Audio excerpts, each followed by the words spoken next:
That is right. It is time at last. Yeah, that can't be right. Don't you have to watch the cinematic? Yeah, actually. No, wow, we're already up to 100 gameplay positives. Jesus Christ, this game. All right, so first we're going to do is my wonderful sister is going to be a little quiet for a second. Mute myself. Because it's time to do the Burning Crusade.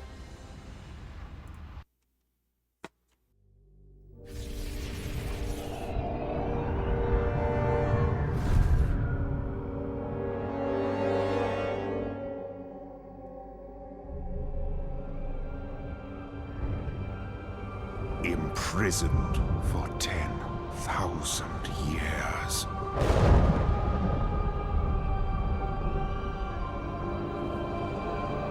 Banished from my own homeland.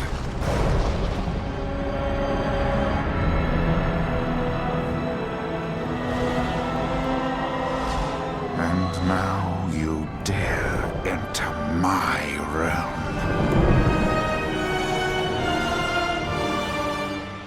You are not prepared.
What's funny, and part of the reason I think that's so memeable, is it wasn't intended to be.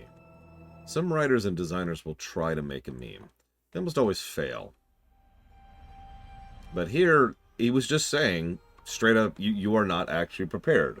The whole idea was that you were not ready for what Outland is and for what it means.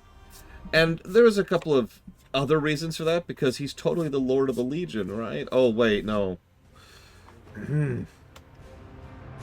Whoops.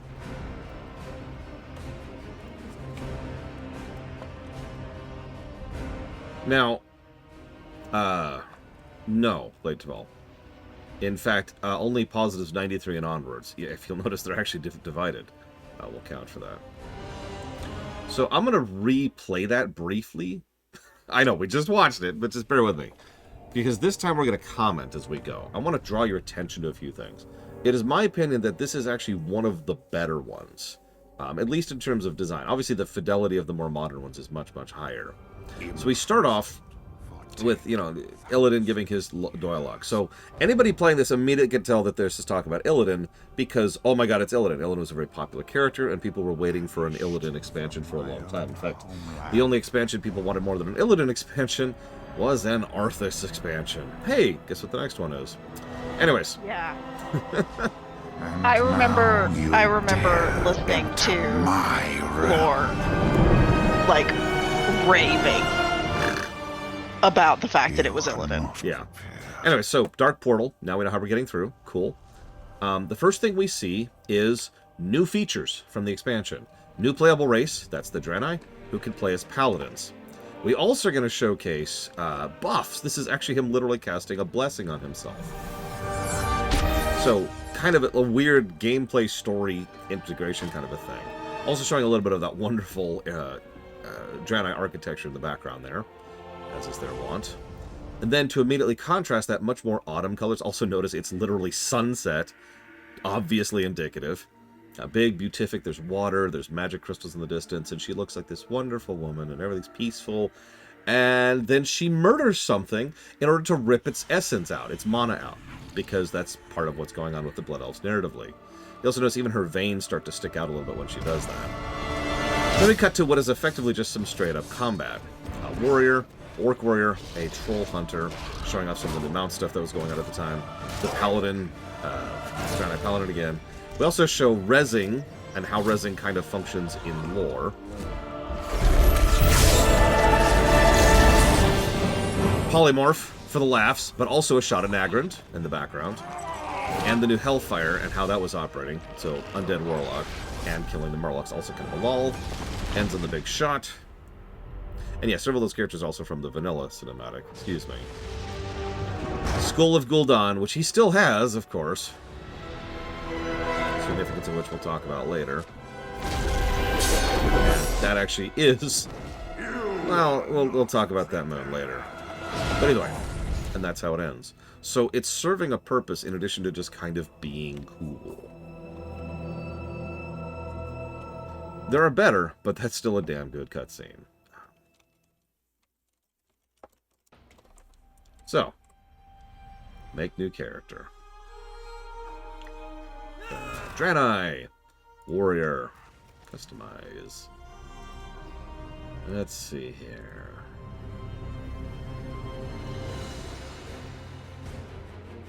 I mean, the Illidan book was necessary because BC was written by monkeys. If there's one thing you will hear me agree on, it's that Vanilla's lore was more cohesive than BC's. That's not an opinion, by the way. That's just a fact.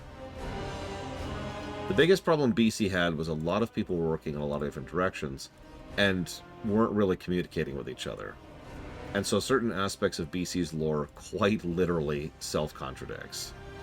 Yeah, I even came up with a term for it during the lore run. I called it Alzheimer's. So, yeah, there's some issues. We'll discuss a few of those as we go, and we will definitely give some negatives for this as we go. I have said for years I think BC will be the worst scoring expansion. I look forward to seeing if that's true or not. Although we won't really know for probably a few weeks at this point. Several people think it's going to be Warlords. Pax thinks it's going to be Kata. Pax is on crack.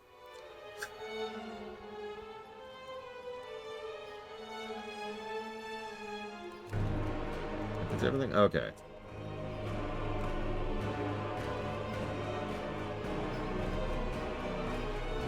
Warrior, right? Let me double check in my spreadsheet, because I want to do this again. Yep, okay. Cool. Real quick. We're going to lose connection with Twitch. It's very important. This is all part of, setting the RNG. Make sure everything's fine.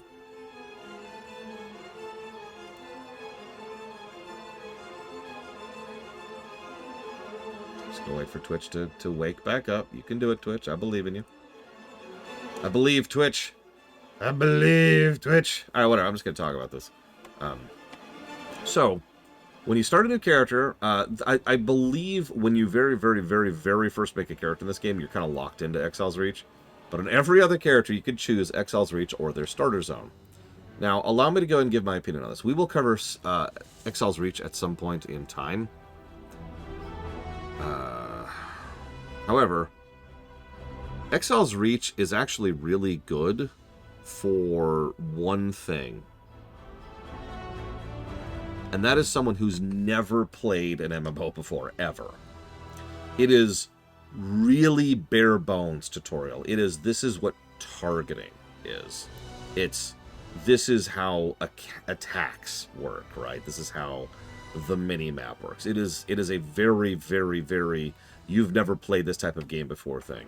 To be clear, I think that's overall a good thing. It is Tutorial Island, and it should be. if you know what you're doing, if you've played one of these games, maybe play for the experience, but if you've played an MMO before... Are we going to be paying Tutorial Island for them? At some point, not right now. Because that's a BFA thing, I want to say. Okay. But we're going to start in our actual starter zone, which is the Almond Vale. And the first thing I'm going to do is I'm going to turn off add-ons. And we're just going to play with no add-ons for most of these leveling characters, honestly.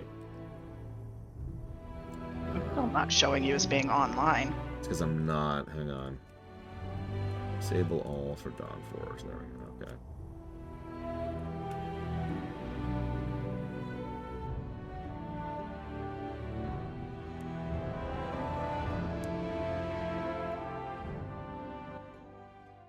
Of course, no, Poppenings. Of course not. The holy light and the undying strength of their convictions, the Draenei led the charge against the demonic Burning Legion in Outland. Now, with the Legion's defeat, they have completed the desperate mission that first brought them to Azeroth. Though some Draenei were sent back to Outland to revitalize their former civilization, the majority have vowed to remain and uphold their sacred commitment to the Alliance. Driven by a powerful vision, the immortal prophet Velen believes that a great war between the darkness and the light is fast approaching, and that Azeroth will be its principal you exist. battleground. As one of Velen's chosen, you must stand bravely before Why the did you shadow decline my group and invitation? ensure that I'm in your a people cutscene. are ready for the war to come. Oh, that would do it. So, yeah, sorry, that voiceover, I'm honestly going to give that voiceover a negative. I know that sounds strange, but hear me out for a second. It's literally wrong. Bad. It's literally wrong. It's set after Legion. We are not after Legion. We are before Burning Crusade. So it's literally wrong. Oh my god, default UI. Okay, hang on. Don't forget, you can copy-paste your UE. I know. You're just going to have to give me a second to do some very And don't basic forget to stuff. turn on... Yeah, don't forget to turn on auto-loot. Yep. What was I doing?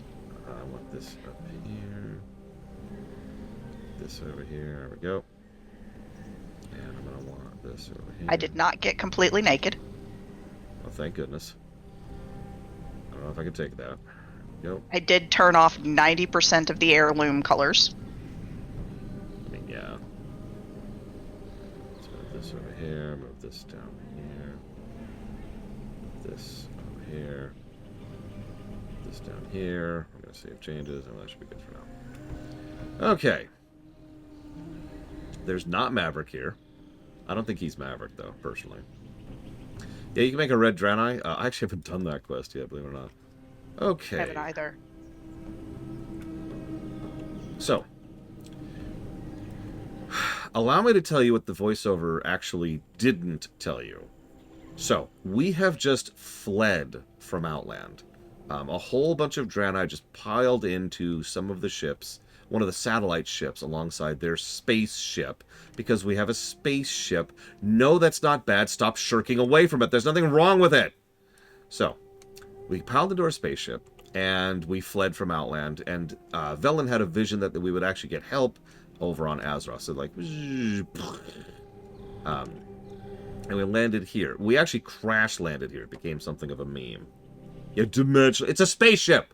Alright, so we crash-landed here, and that's actually all you really need to know, for the most part, is we have fled from Outland, desperately trying to get away from the forces of the evil Lord of the Legion, Illidan, who was chasing us, and now we're here. Cool. Alright, so, first quest. Each day is a blessing. Never mind my sisters. My sisters.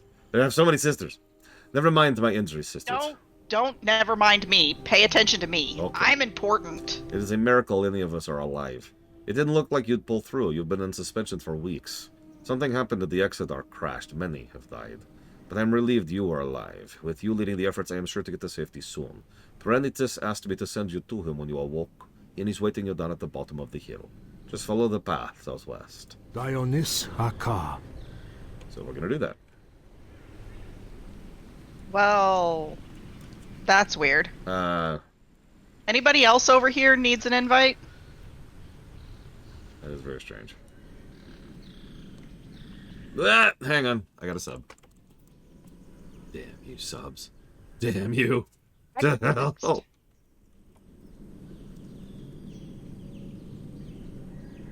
I'll go to Armored Core 6.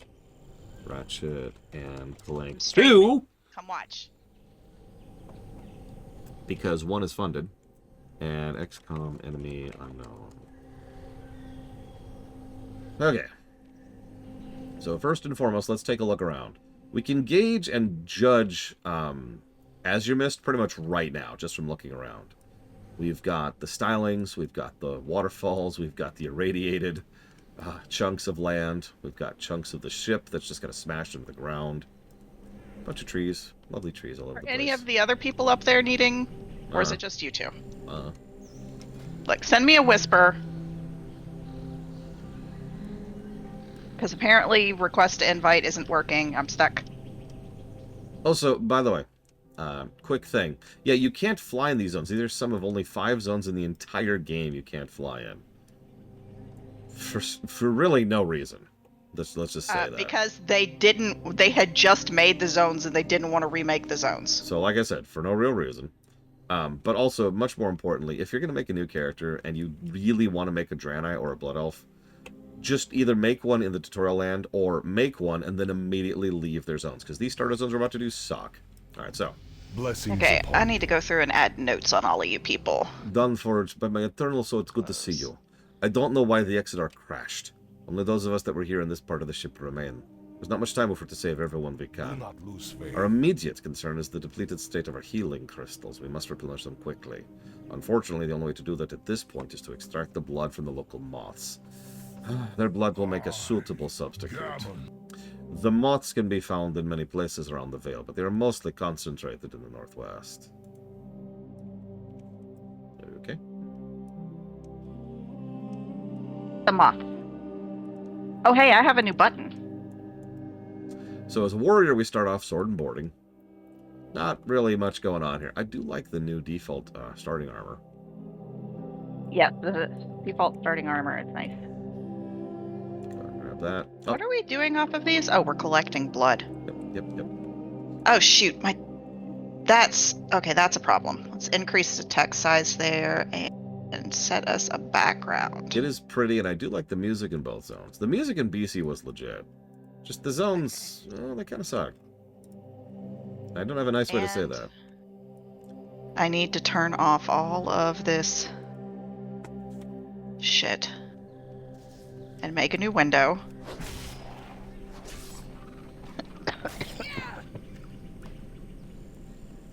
Loot window. This is the one thing that, like, I will say can get a little bit annoying about WoW. Item loot. And that's the fact that it sucks. No, and that's the fact that I have to reset. They made it a lot easier when they made the UE changes, but having to, any of y'all need a bow? Having to redo all of my settings, things as simple as auto loot. Like, it would be really nice if auto loot and my action buttons existed. You are asking too much, my dear sister. Yeah.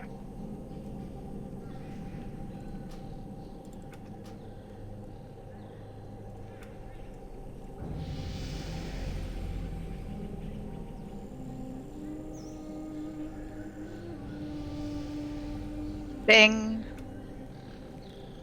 Good fortune. Dunforge, if you've harvested the necessary moth blood, with the survivors scattered all over the Vale, time is of the essence. Favor the road. Regrettable that those creatures had to die so we might live. Indiscriminate killing is not the Draenei way. However, the blood you gathered will replenish our healing crystals, so their deaths will not be in vain. Good health. Now that you have gathered the crystals, I need you to replenish, I need you to deliver the vials to Zaldun. You'll find him tending the wounded in the central chamber of the ship. Your warband has previously completed this quest, Dionys which Aka. is actually a nice little thing I like. It's a little visual indicator of what you've done on other characters. Basic merchants, basic tutorial zone. May the light embrace you. Good work. This will do nicely to replenish our crystals, but now that you're here, I think I have another use for you if you're Be willing. kind to those Healing crystals are replenished, but that's not the only way we can help the injured. You see, all Draenei have the ability to tap into the gift of the Naru to heal. You must use this ability to heal one of the crash survivors. You'll find most of the survivors in the areas to the west and the northwest, but the crash scattered us all over the Vale. The survivors have suffered from exposure to irradiated power crystals, so you should be able to find them by the red glow, and you must save them. Remember the lessons of the past. No, I don't. I don't gotta save shit. You must save them. It's very important. I have no idea, Primer. I haven't checked in quite a while. May the light embrace you. Also, the botanist is in need of help. I'll go talk to the botanist. I'll go talk to her. Notice we're already seeing a little bit of how WoW did quest design, emphasis on past tense. Each day is a blessing. The irradiated power cores from the Exodar have been wreaking havoc on the environment here. The most obvious effect has been the appearance of the strange creatures that have sprung up near them. There may be something we can do to help them, but now their sheer numbers are becoming too much for us to handle. I'd like you to go out and call their numbers someone. Perhaps I'll have an idea after giving it some thought. Blessings upon your family. And yeah, we're also kind of keeping some of them contained here as we're trying to figure out what the heck is going on here. So, And picking up transbox. a friend of mine has suggested that we give a negative per zone that doesn't actually have proper grouping mechanics. That will be a lot of negatives if we do that. What are we thinking? I'm thinking more per, like, expansion. I think we could be a little bit more gradient than just 3 per expansion, but we could chew on that. Well, But per zone is a lot. Yeah. Yeah, it is. So we'll go and heal you.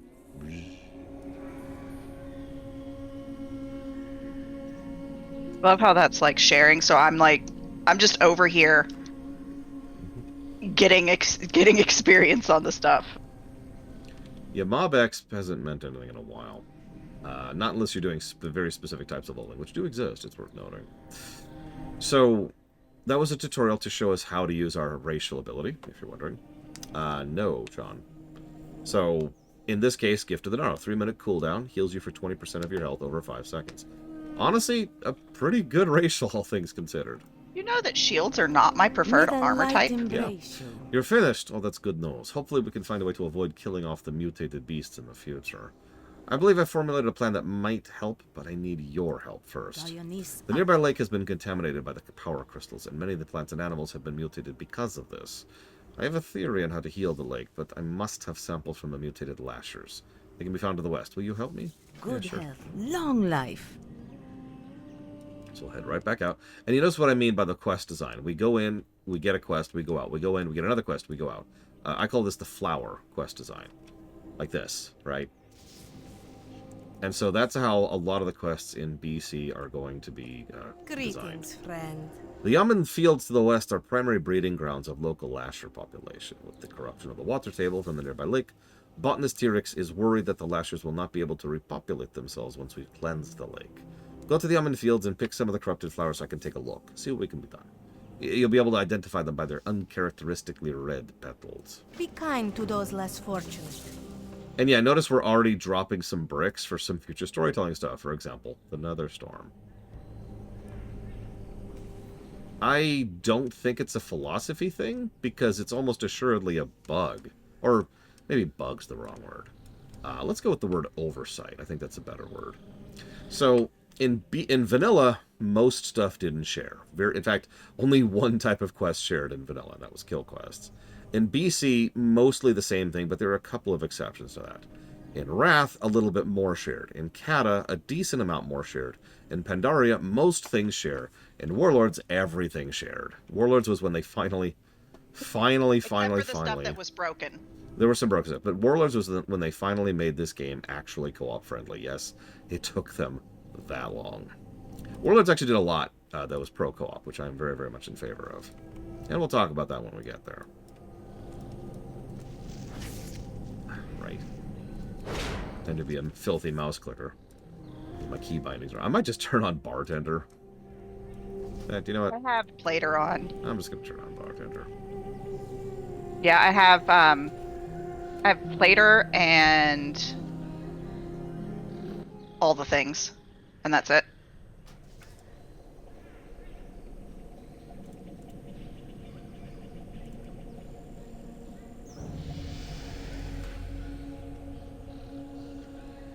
There we go. There we go.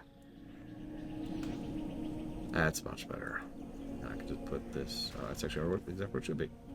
I can put this over here somewhere. I've killed lots of the things.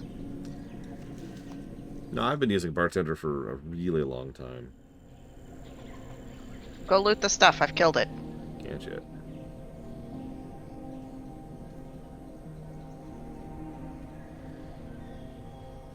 Everything is dead.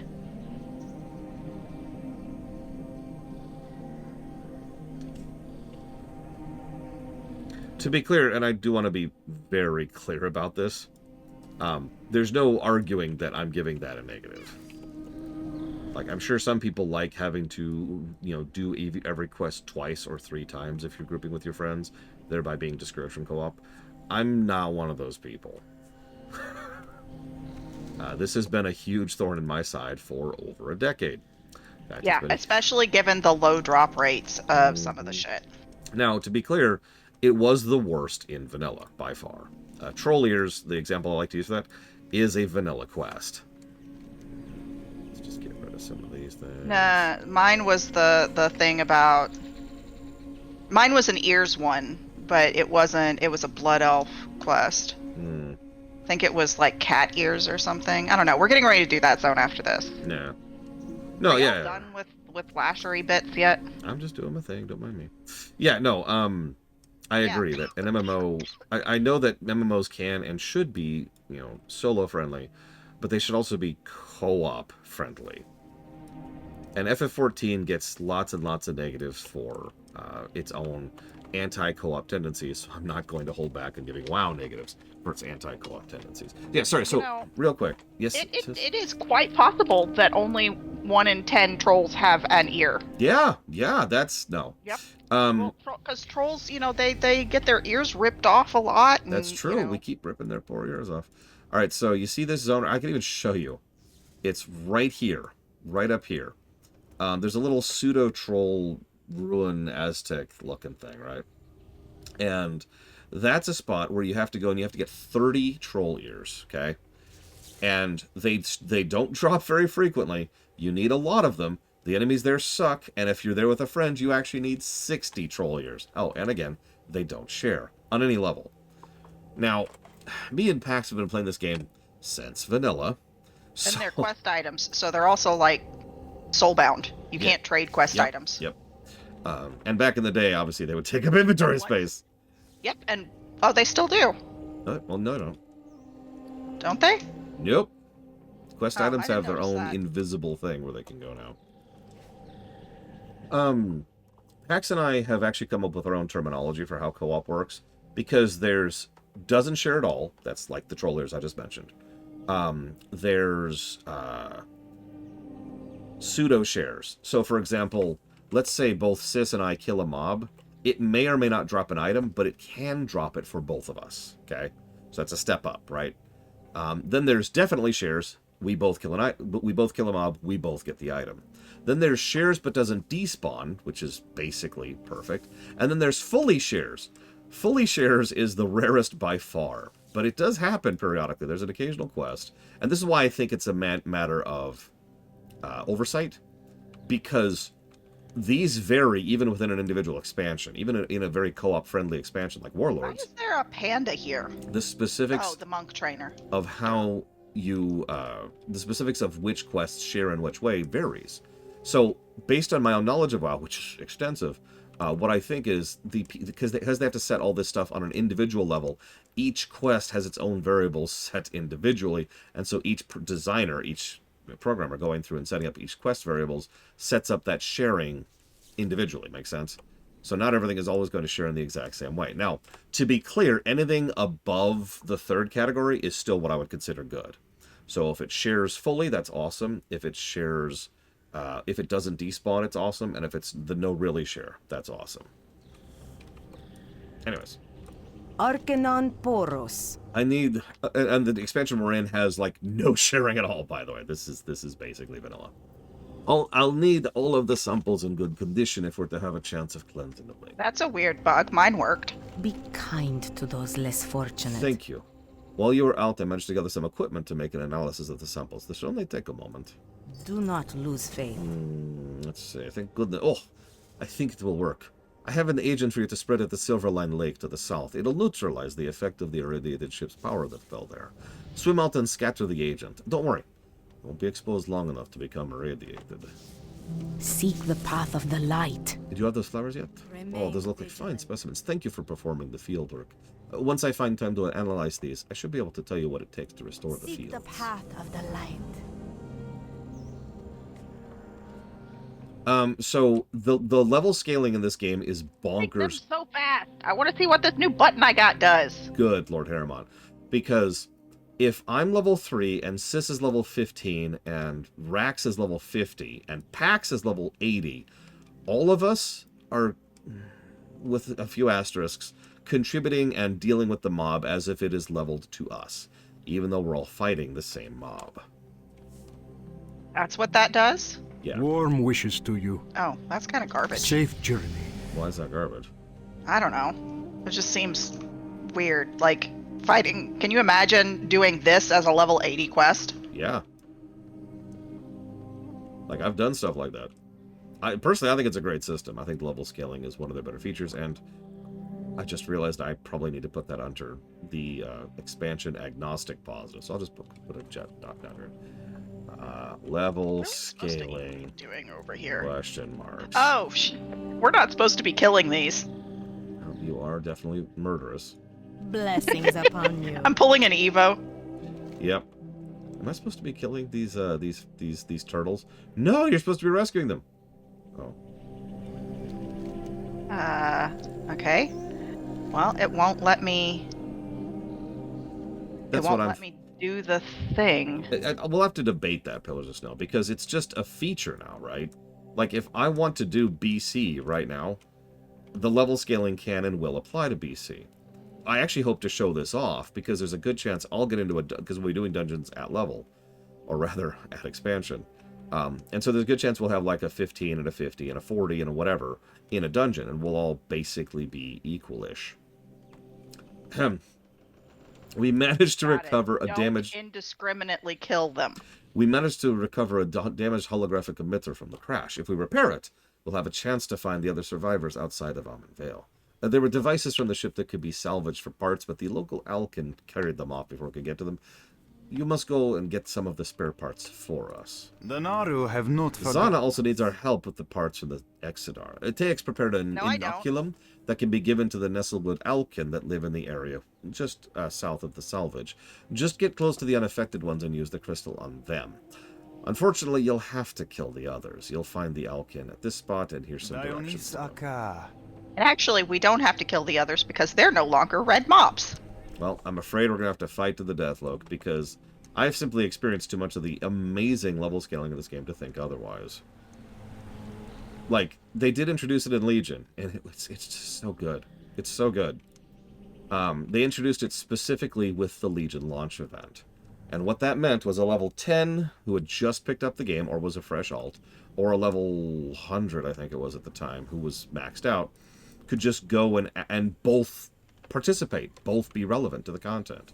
And that's the important part, that the level 10 was actually contributing. They weren't just there like, hey, I'm here. No, they were fighting stuff as if they were relevant. Now, the scaling is not what I would call perfect. Yeah, actually, I could get on my max level, and Rax could get on a brand new, and we could both contribute to something. And I love that idea. It helps with people helping with friends. It helps with people who are just grouping with randos. It encourages randos to just kind of meet with each other. It's kind of the Guild Wars 2 thing, right? There's all sorts of cool stuff like that. And there are several asterisks to how the scaling specifically works. The biggest when it comes to level scaling is the lower level you are, the more you are weighted. In other words, the more your output is valued. Now, the reason for that is actually very, very simple. In fact, we've talked about this because this is a hypothetical way to help solve the exact same concept over an FF14. Right now, I'm what? I actually don't know what level I am. I'm level 5. So right now I have Slam, which is a rage spender, Charge, which is a closer, and Shield Slam, which is just a generator. And that's it. I literally don't even have talents yet. I don't even have a spec yet, right? Thus, I just can't do the kind of output that a level Already have blinked, Peter. 50 warrior could actually do. So, I am weighted more. I do more output percentage-wise because the game is compensating for my lower level. Now, is that exploitable? Absolutely. Something that people have been doing in this very anniversary event. By the way, this is a good example of how things don't shear at all. Just a good example there. In the current anniversary event, one of the current metas is to lock yourself at level 10, because you can freeze your experience gain. Lock yourself at level 10, and then get like a good enchant on your weapon, because enchants don't scale linearly. And then just go absolutely destroy everything at level 10. The thing is, I don't mind that, as weird as that sounds. Like, it's technically an exploit, but it's an exploit that kind of works, and you're kind of severely hampering yourself to do it. It's only really useful if you're doing it for some other thing, like, say, fun or currency, or if you're doing it for a friend. For example, I myself actually pulled off this very trick to test it for myself, and I could help packs get several dungeons done very quickly. Yeah, it's silly, but it's harmless silly. You know what I mean? Now, there is actually one more yellow fugger. There is one other asterisk, and several people in chat mentioned it with the level scaling system. The other asterisk is that at certain specific set points, you actually get weaker as you level rather than stronger, and that doesn't feel good. There's nothing good about that. Now, that's not universally true. That kind of depends based on... By the way, inoculation is not sharing. We're in BC. Nothing shares. No, wait. It did. It shared. That one just shared. None of the rest of them have shared, but that last one I needed shared. Anyways, at certain specific ranges of leveling, you will feel weaker as you level. Probably the worst example of that, which I believe they fixed, actually, was BFA. In BFA, you would just slowly get weaker and weaker and weaker as you leveled. And that already sucked. And then there were two huge when you got weaker. First was when you hit 105, I think. Hi, Mr. Red. I think it was level 80. Are you going to join us, Mr. Red? We're not that far in. I'll go ahead and suggest an invite. I'm not at my computer. It is. No, it's mitigated by gearing, and it's mitigated by skills, right? Also, I can't show you right now because I'm too low level, but remember, every level gives you a talent point. There are no dead levels in WoW anymore. So Except for 1 through 10. Well, no. I get a new ability every level. About dinner? Yeah. Yeah, it was 105. I was right. So at 105, your artifacts suddenly stopped working. Now, this isn't true anymore. But it was understandable. I even understand from a distant and neutral perspective. I understand why they did what they did. It still felt terrible. And it was one of the earliest reasons why I decided to go ahead and walk away from BFA. I have no valid favorite mounts. Because it felt really terrible to hit 105 and just suddenly start dying to stuff Strawberry man. out of nowhere. Also, hang on, there's actually another set point. The other set point was when you hit 110.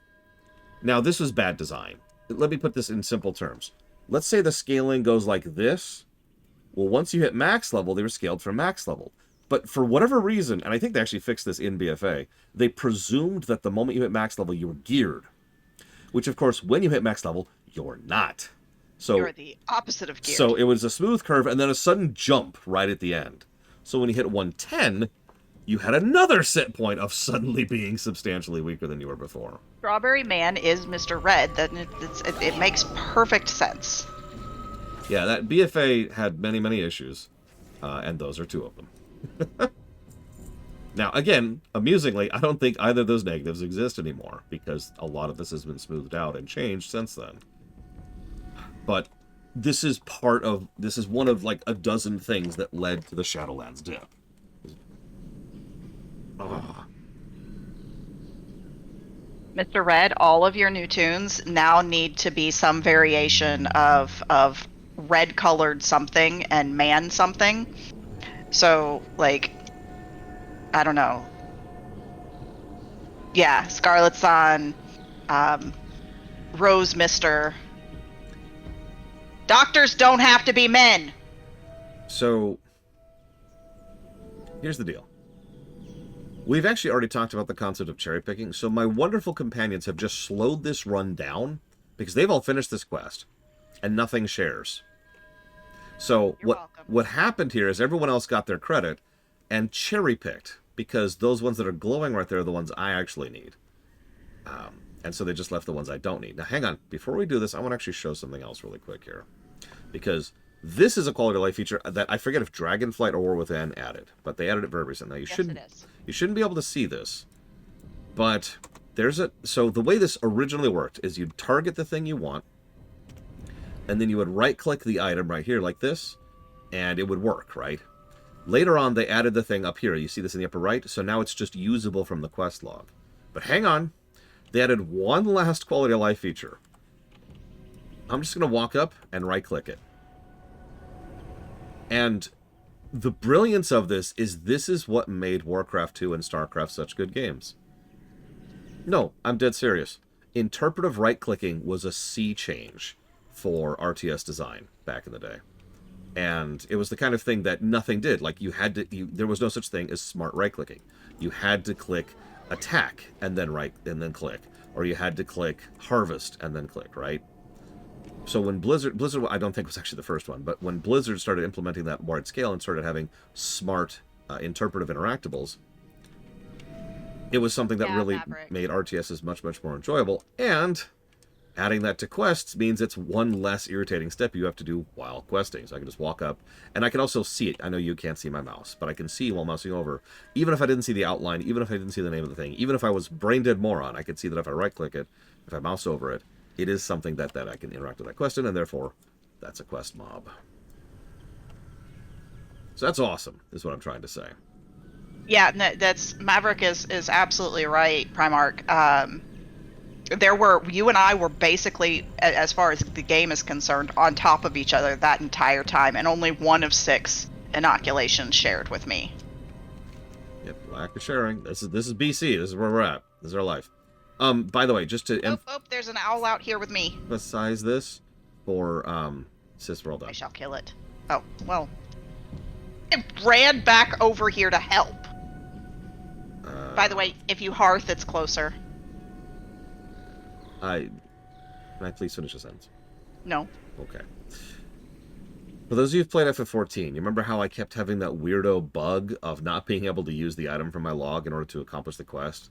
Now, I never figured out what that bug was, but imagine if I could just walk up to the thing and right-click the thing, and then just do the interaction I needed. That's the kind of thing I'm talking about, and that's something that, again, is a very recent introduction into WoW, and I'm just 100% in favor of that. Okay, so... Oh yeah, that's another thing.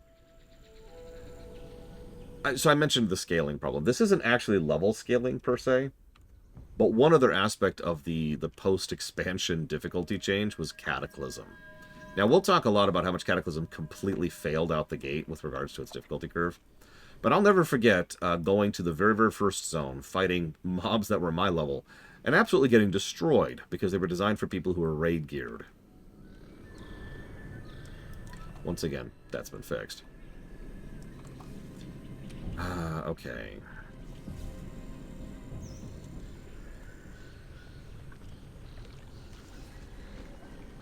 You gotta go swimming, Lore. I know. I'm taking notes. Oh, I did try Dungeons and Heroics at Cata launch. It was awful. It was really terrible.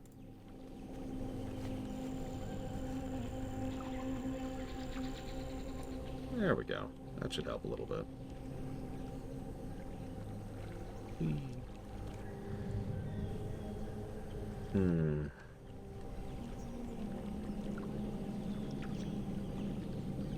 The problem was there were actually some issues in Kata with regards to how they were doing their difficulty.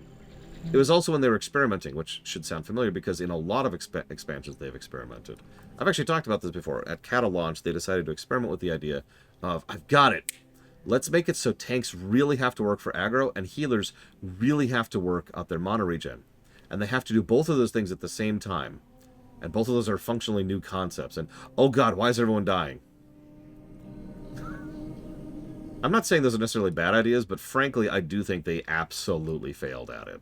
And yeah, gearing in Kata launch was also kind of a pain. Arcanon Poros. Remember the lessons of the past. With many of the Alkin now inoculated, we can focus on getting out of here and not having to worry about wiping out the Alkin in the area. Here, take your choice. I'll take that one. Good health. We now have separate confirmations of unusual activity on the Shadow Ridge. This is disturbing. We thought the scouting mission was already undertaken, and it had been thorough. One of my scouts hasn't reported back yet. I need you to head southwest and find him. See what has delayed him. May your days be long and your hardships. First, we need to turn into these parts. May your days be Let me long take a and look your at these. hardships. Yes, I think these will do nicely. Good job. The submitter is rather complex, so it may take some time to finish. I'll let you know when it's ready. Safe journey. Ding. I just got something I'll probably never use. Sweet. Notice we're getting a lot of tank abilities. Yeah, I'm just dragging them around. I just got kick. One of my favorite little stories is when the acclamation patch happened for Kata. And so me and my team, my 10-man team, which we would do Ice Crown Citadel 10-man for funsies on the side, couldn't get past the first few trash pulls. Krona Kai Christor. From what you've described, the neutralizing agent worked. Just really wish I knew how long it'll last before we need to remove that power crystal from the lake entirely. Thank you. I will tell Tedon to try the neutralizing agent on one of the captured beasts at once. Blessings upon your family. So, time to let you out of the cage. So he lets him out. Now to put the neutralizing agent on it. And now it's a bunny again. Yes, that's right. It was a bunny the whole time. Don't think about that too much. It was a critter. We've been killing bunnies.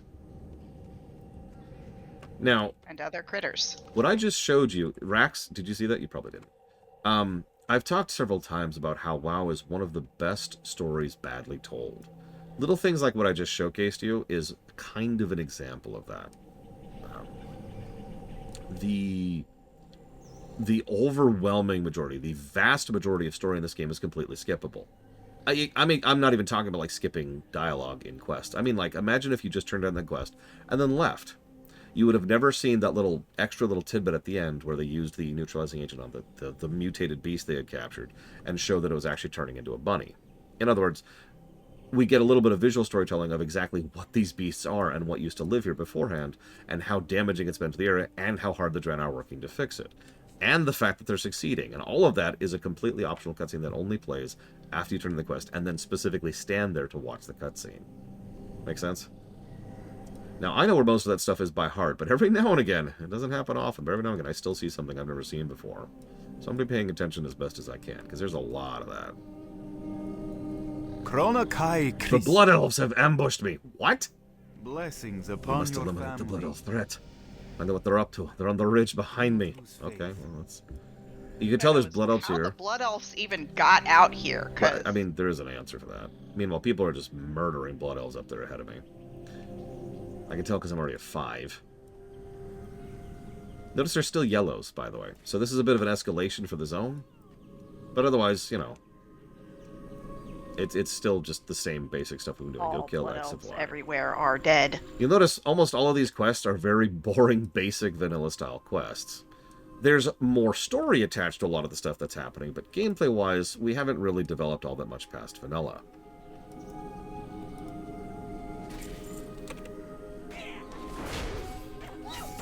Don't level in these zones. Just don't. You really want to see the content, if you're really committed, sure. But just Or you could just go watch the lore run. yeah, just go, or just watch me do it right now. Speaking of which, we just looted some plans off of that elf. These plans seem important. We should take them back to the Vindicator. You Now- you weren't supposed to kill that elf yet. Well, I did. Well, now you're gonna have to wait for him to respawn. Nope, I'm so you out. can kill him again. Peace. No, really. Yeah, bye forever. Yeah, pretty much. Vanilla was like, go kill 8 boars. BC was, I think I could improve my recipe, but I've been trying to figure out what kind of meat to add to it. Maybe boar meat? Could you get some for me? The same quests are still there, but you can see that it's a step forward. It's a step, and Wrath will be another step forward, and Cat will be another step forward, and Pandaria will be another step forward, and Warlords will be another step forward, and it kind of peaked with Warlords. These Blood Elves mean to kill us all. How can we divert them from this course? I have a plan. We must kill their leader. Without their master, perhaps they will retreat to regroup. We just need to buy some time until repairs are completed. Then the Vindicator will know about this. Kill the Surveyor, and return to tell him what we found. See? Now, the significance of this, which the game is not emphasizing properly, which I am here to tell you about, is that the reason we're so freaked out about Blood Elves is, remember, the Blood Elves attacked us. They're the things we were fleeing from the Netherstorm. Or rather, it's actually not the Netherstorm. Don't think about that too much. So, the Blood Elves have specifically followed us from Outland. So these are not Azurothian Blood Elves. Correct. So, there's actually a term for them. But these are the ones that are loyal to Kael'thas. There are, as of this moment in time, 3-ish factions of Blood Elves. There's the ones who are here on Azeroth. They're thank you, the Sun Fury. So there's the Silvermoon Blood Elves. There's the Sun Fury Blood Elves. Those are the ones in Netherstorm. And there's actually a third faction. Okay, there's actually 4 factions. There's a lot of Blood Elves. The third faction are the Turncoats, also in Outland. We'll see them later. And the 4th faction are the ones who are technically Blood Elves, but have completely pieced out of the whole thing and sworn allegiance to the Alliance. We barely interact with those. Don't worry about them. I'm only telling you that for completion's sake. So for the moment, all you really need to care about is there's the Kael'thas Loyalists. That's the Sun Fury. There's the Silvermoon. That's what we will be playing as. And then there's the Turncoats, the Traitors. We'll be interacting with them a little bit later. They call themselves the Scryers, by the way. We're not covering all of them, Popanix. This is not a lore run. I'm not going to sit here for 5 minutes and discuss every single faction of Blood Elves, of which, or excuse me, of Elves, of which there's actually like 15. None of that's relevant. Arcanon Poros. So, good health. I thank you for dealing with the Blood Elf Surveyor. Surely she was their leader. Rest assured we will deal with whatever remnant of them is still nearby. Please take with one of these weapons as a gratitude. Ooh, do we have a 2-hander? We do. May your days I'm currently be 2 long levels and higher your than you. hardships few. Here, let me read those plans. Blood Elves followed us here. They're evil to the core. Should be wiped from existence! I apologize, that was uncalled for. We are indebted to you for uncovering this information. Remember the While you were out investigating the ridge, Zana's been going on about the holographic emitter. You might want to speak with her. blessings upon your No, family. I'm not. Someone did the quest ahead of me, so the cutscene's May the playing light without me. embrace you. I got it! I got it! I think I managed to fix the emitter. Here, I'll activate this last crystal. It's starting to work. So, he shows up. He says, what do we have here? No doubt communication possible. We'll give you as your watch. Judging by your signal, southeast of the large island we crashed into. Cross the Crystal Brook River. Sorry, it's static. Kronakai Christor. Well, that's good, Dunford. You must go at once to the Azure Watch and speak with the Doom. There's a path that leads west off of this isle. Follow it and cross the Crystal Brook River to arrive in the larger part of the isle. Continue to follow the path and you should find the Azure Watch. See if you can convince them to send us some aid and supplies. The rest of us will follow when we can. Thank you. We wouldn't have made it this far without you. Bum, ba, bum, bum. And then what she said. Just to pull that off the bar there. That's a tree. Yeah, all the elf labels, with only a couple of exceptions, are ultimately factions rather than species. There are a couple of distinctions, like, for example, the Nightborn are functionally a different species at this point, and the Night Elves are different from the High Elves, that's to say, Blood Elves. The Naga are pretty different.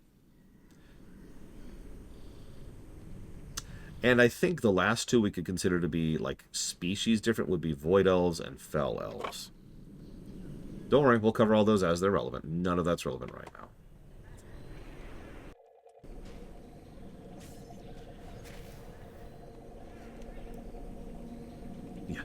Anti-co-op stuff comes all over the place.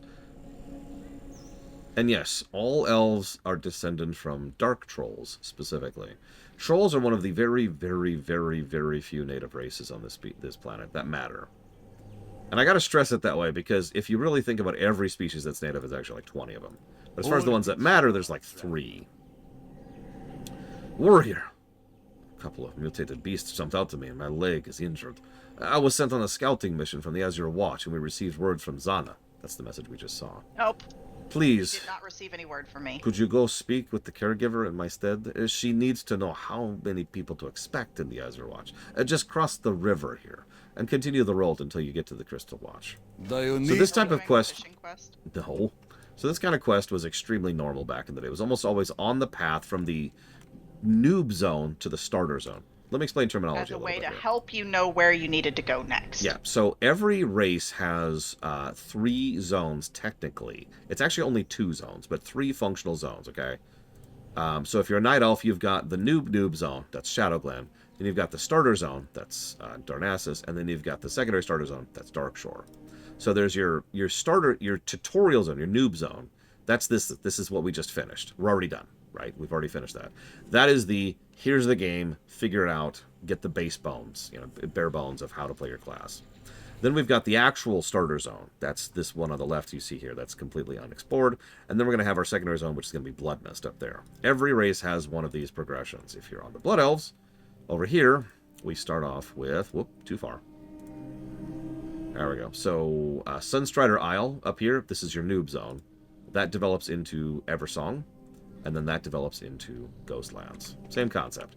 But anyways, whenever you leave the noob zone, there's almost always this guy that says, hey, and there's always some lore excuse for it. I actually appreciate that. In this case, the call that we just saw led to them sending a scout up here to figure out what's going on. He got injured on the way, so he wants us to finish his scouting mission for him. Cool. If you're a dwarf, for example, they just got a latest shipment of beer. Of course they did. And they want to go make sure that they get another shipment ordered immediately because they're running low on supplies. Stuff like that. But it's always a way to introduce you to concepts like flight paths, inns, food, drink, etc. Also, some river, am I right? Now, this is a weird one. This is one they did with both of the BC starting zones. Open your heart to the light. There's, like, a weird fishing quest right here. I've found that these waters are bustling with red snapper, very tasty fish. With a fishing net, I can catch enough to feed dozens of Draenei. Unfortunately, I was recently attacked by a creature known as a murloc while netting in the river, and I have some injuries that prevent me from doing my job. I need help. With this fishing net, use it in schools of red snapper and catch the fish. What do you say? Remember to return the net when you're finished. So we can go and use this. This also Turbo doesn't share. This is the final reason, right here, why the lack of sharing bothers me so much. Because all of a sudden you're competing with your party members for progress. That's... like, I'm philosophically against that, you know? And it's awful. I don't know what else to add to that, to be completely honest with you. It is awful, no excuse. It's going to get negatives for it. I don't know if we're going to give it a negative per zone, or per expansion, or per how bad it is per expansion. Because, again, it gets better each expansion. But it's awful, and it sucks. How easy to solo all this content? It is very easy to solo in general. Now, obviously that is how we're reviewing this, so that's what matters. The relative ease is going to depend on your spec and your class. It was relatively easy to solo at the time, with more deaths. Yeah. Like, you could solo vanilla. I wouldn't recommend it, but you could. So the way that would work, let me explain that a little bit. The way in vanilla, what you would have to do is you would have to basically, if you were soloing, you would have to basically accept that certain quests you're just not going to do, because you can't. Now, some specific classes could do some of those quests, like, say, Paladin and Druid were a good combo there, speaking from experience. However, there's a whole lot of stuff that you're just never really going to be able to do. Because that's how the content was designed, right? A lot of zones in vanilla had elite subzones. One of the ones I remember most distinctly is over here in Loch Modan, which is right here. Up here in the upper right of Loch Modan was an ogre encampment. And there were several quests that went up here, and these ogres, they were mean, especially by the time at which you had access to them, which was relatively early on in your leveling experience, because Loch Modan was your second zone. So, generally speaking, that's when you want your group. That's your group wall. Remember, most MMOs for most of MMO history had the very concept of a group wall. Some people disagree on whether group walls are good or bad or in between or purple or brown or whatever. It doesn't matter. Point being, they existed. Now to sell them my fishing pole, because I don't want it. Yeah, I suppose this is as good a time as any to talk about fishing. Why not? I won't be here long. So fishing exists in this game. It sucks. Anyways, moving on. There are some mounts and things that you can only get through fishing. I maxed fishing out in BC because my raid team was regularly doing Serpent Shrine Caverns. Points if you get it. I also raised fishing one other time, which was in Legion. Points if you get that one. Yeah, if you pick up this game now, there is essentially nothing in this game you cannot do. Now, there is an asterisk to that. In my mind, if you... I don't even have access to the window. If you pull up LFG and go to a random dungeon, or you do a dungeon you need with pugs, in my mind, that's soloing. I know that sounds strange, but you get why I consider it that way, right? I hope those murlocs didn't cause you too much trouble. I owe a great debt of gratitude for all that you've done. Perhaps I could teach you how to fish? No. You did a wonderful job. Our people will be thankful for this bounty. With that, would you mind taking this whole of red snapper to the Action as your watch? He shouldn't be hard to find. He's awaiting this catch. May your days be long. I just got my first achievement. I was actually about to say, yeah, it's exactly like FF14. You can solo all of FF14 because the moment you need to do, Sistash or whatever, you just pug your way through it and you are functionally soloing that place. Now, there is, obviously, that's a little reliant on other players, so that's hugely anecdotal. How long it's going to take, how good, bad, or in between those players are going to be, who knows? Bragwin and I can both be opposite ends of the spectrum on that because I have had really good luck over the last however many years, and she has not. So there's your extremes, and you're going to have everything in between.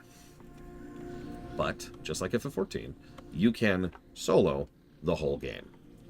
There's nothing out of your range. And yeah, I was actually about to mention, in Dragonflight, they invented this new concept called follower dungeons. Great idea. Going to be tons of positives when they get there. There is some whispering that they're going to backport that. I really hope they do. That would be really cool. Yeah, it's trusts, but better is the simplest way I can put that. Let me explain this very, very simply. Let's pretend I'm not in a group right now, and I really want to do a dungeon, so I go to a dungeon. And I'm in the middle of the dungeon, and I've got my 4 NPCs. There's all sorts of little details I'm not going to tell you about right now, but let's trust me when I just say it's a very polished version of Trust, okay? But then, Mr. Red pops up, and Mr. Red's like, wait, I want to join. No problem. What do you want to join as? I want to join as a DPS. Actually, that's not Mr. Where's Mr. Red? I lost him. I actually lost him. Holy crap. You're not in the group anymore. No, I know. Here he is. So Mr. Red is, what is he? Shaman. Okay, cool. So Mr. Red here wants to join as a DPS, right? So he joins in, and one of the DPS, first of all, you've already noticed the one thing. A player can hot swap in and out on the fly. And because of how WoW dungeons work, just like in FF14, he could teleport in and then teleport out at will. So that's awesome. But also, it really is a true hot swap, because he swaps in place of one of the DPS, and the rest of the group just keeps going. If he hops in as a healer, he replaces the healer slot. If he hops in as a tank, he replaces the tank slot. If he leaves, that slot is once again replaced by the NPC. It's really good. It's a really good system. Here, try again, says. It is something I really, really hope they backport. And it is present in Dragonflight and War Within. So you can, really do modern dungeons with just solo. The Naru have not forgotten us. There's engineering. I've actually wondered if they borrowed this idea from FF11, Blade Jabal. I picked up herbalism, y'all, and I'm gonna pick up skinning. Not that that one matters, but don't pick up herbalism because those flowers are mine. What do you think of my armor? I crafted it myself. It's a little different than what we traditionally wear, but it's very comfortable. Arcanon Poros. Ah, poor Dictiana. That Murloc gave her quite the scare. Hopefully she'll recover from her injuries soon. So, I presume you're looking for work. Well, there's plenty of that to be found at Azure Watch. Be well. Open your heart. You're starting to make a name for yourself. How about you try your hand at hunting? Back on Draenor, our greatest hunters would hunt the beast resembles a moongrey stag of this region. It's known as a talbuk. If you think yourself Draenei enough, go out to the wilds, kill enough stags to fill your pack with meat. Sure. I forgot they changed that. So this is our first cooking quest. You notice it was a fishing quest, now it goes to a cooking quest. And it gives us a cooking recipe. In fact, it's a rank 1 recipe, so easy to use and easy to get early on. It also, you notice, even this basic one gives us a buff. Because just like in FF14, food equals buffs. There are some exceptions to that, but that's the main gameplay purpose of food nowadays. Oh yeah, sorry, Huthor is correct. Let's say that Mr. Red, who is a shaman, joins the dungeon as a DPS. He's like, oh, wait, I meant to be a healer. And he switches to healer. When he switches the healer leaves, the healer AI leaves the group. A DPS AI joins the group, and we're good to go. And the whole process takes like a second. It's such a good system. Warm wishes. I think, actually, let's go turn this in first. Hang on, let's go to the vector quest first. Did you pick up all of the stuff? Nope, I just got here. You wish to buy? Trade? Oh, you've been the one of the survivors we've been hearing about. I'm glad you came. Don't worry, we'll send someone to tend to his injured leg. I'm most interested in hearing about your harrowing story of survival.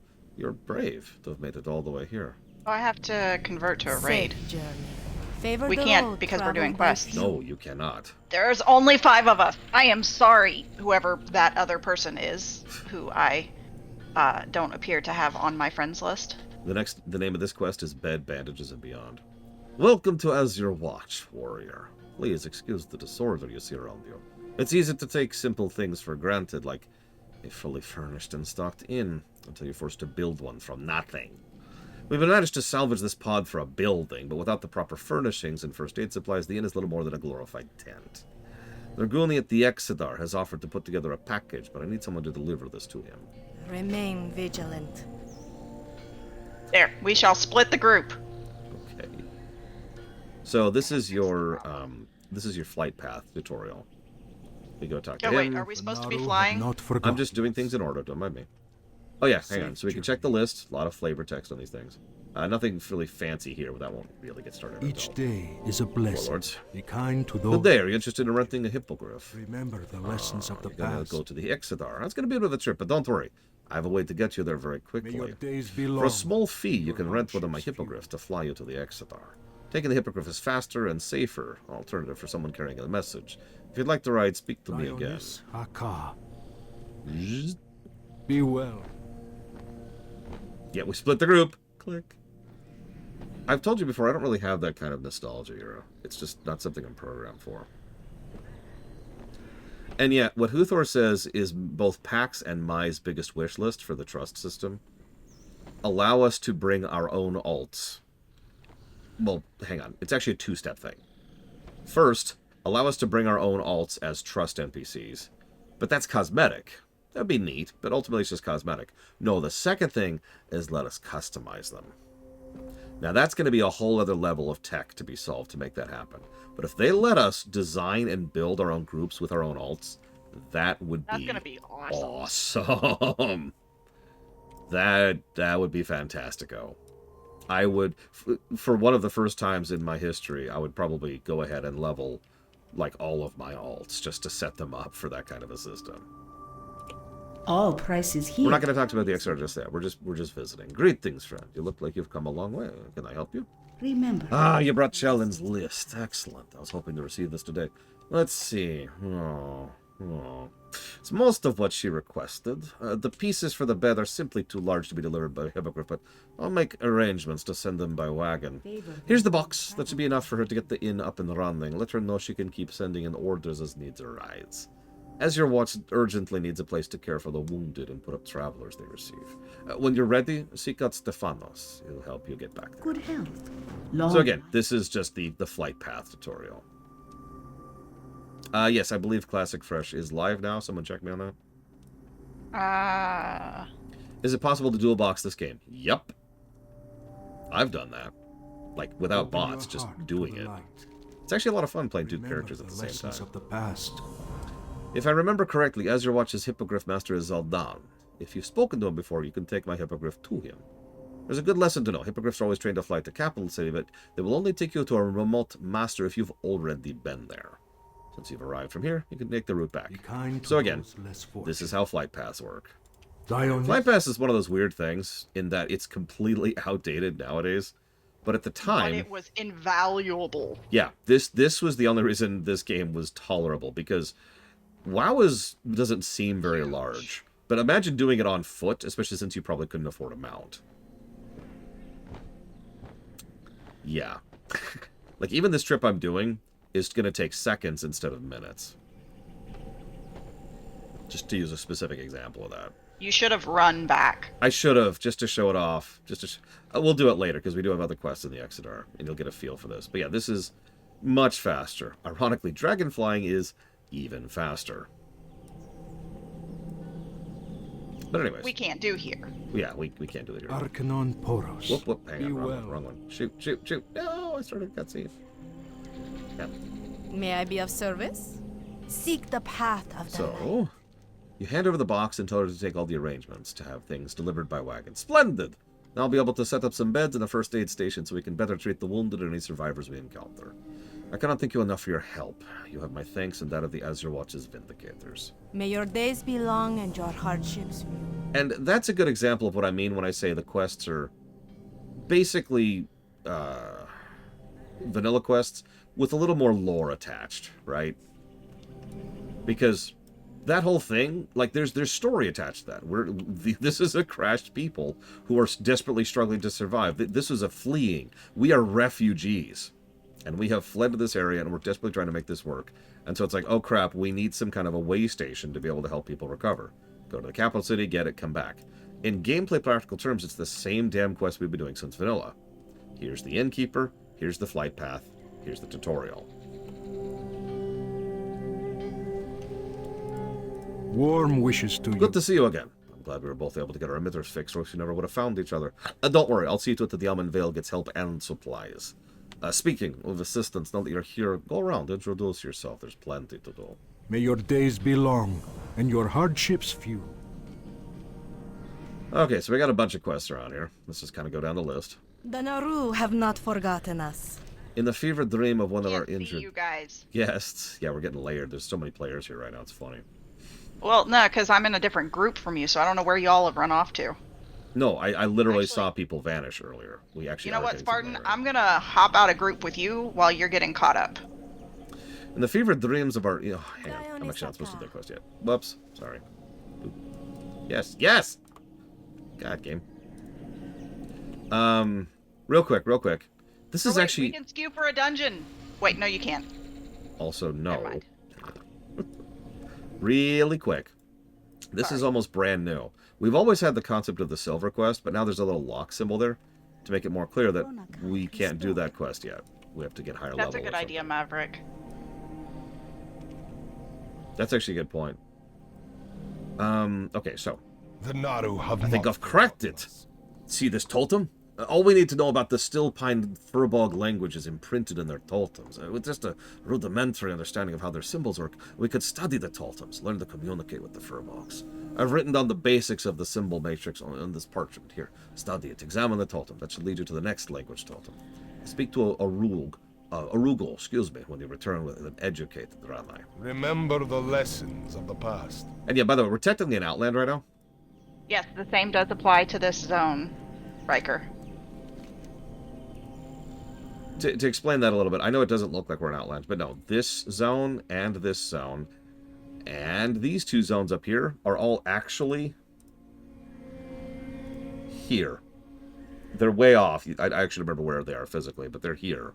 And this is important for several small significant reasons. For example, if anything happens to the Outland zones, they affect you here, and vice versa. We'll talk about launch negatives when we get there. BC's launch was actually relatively smooth, with one huge exception. But before I get into that... Kronakai Christo. So, there's a Night Elf Priestess just laying down there, right? Seek the path of the... I have found the lashers milling around this island hold restorative medicinal properties in their vines. Through proper treatment, the vines can be broken down into a powerful ointment. Unfortunately, with so many injured Draenei passing through the watch, we are always in short supply. Our delicate guest was found injured and unconscious by the crystal brook only yesterday. If you'll bring me the vines, we may be able to save her.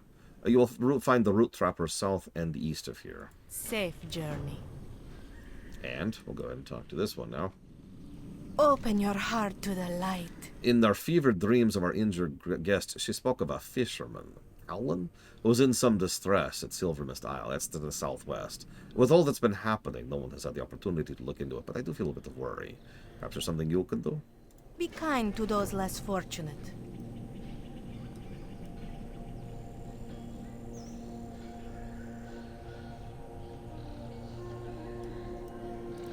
Good fortune.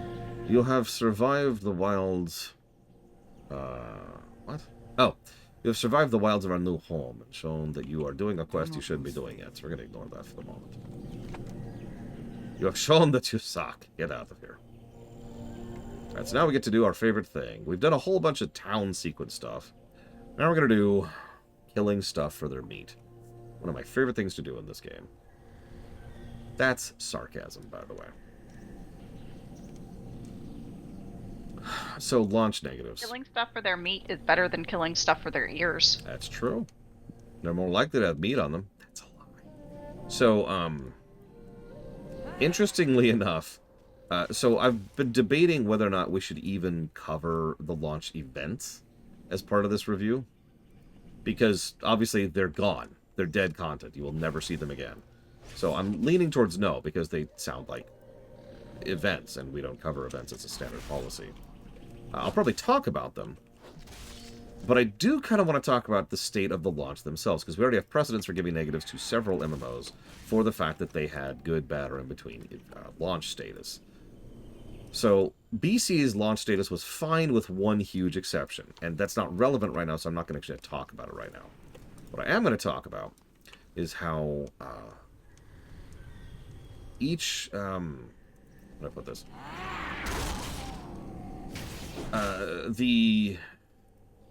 Well, I could think of 3 expansions that probably deserve a launch negative. And BC is actually one of them. But again, I don't want to discuss why yet. I don't want to get too far ahead of myself. What I want to discuss is the actual launch event itself. It was really boring. I'd say it was personally, my personal opinion, the BC launch event was the second worst of all the events. So what happened was these demons would show up, and then Lord Kazak would attack town, and you could go kill him. In statement. Yeah, it was really, really, really basic. It kind of set a precedence, because from what I understand, quote me, correct me if I'm wrong, it wasn't even really intended to be like an event. It was just the devs were screwing around with it, kind of a deal. So here you go. Enjoy. Was there a vanilla launch event? No, but there was a vanilla launch and it was awful. Something that we will give negatives to. Classic, if we ever get there. Alright, so. What else do I need? I need more Trapper Vines.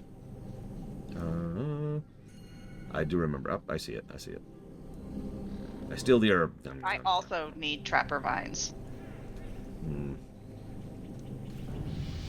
Ding. What's that? Oh, that's Whirlwind. Nothing fancy. Hey, there's a chest here. Wahahaha. Stealing all the loot, as is her wont. Mm-hmm. Oh, by the way, this is what default inventory looks like. It's not a lot of space. The good news is like 90% of that is stuff I can offload onto a vendor. I just haven't yet. Speaking of which, I need to do something really quick. Pull out a mount here. And a You're not high enough level to mount. I know. No.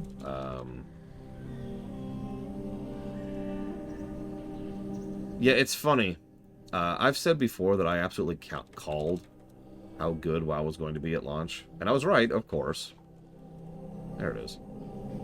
But, apparently I was in the minority on that. Because, yeah, a fairly large number of people did not actually call how much WoW was going to explode.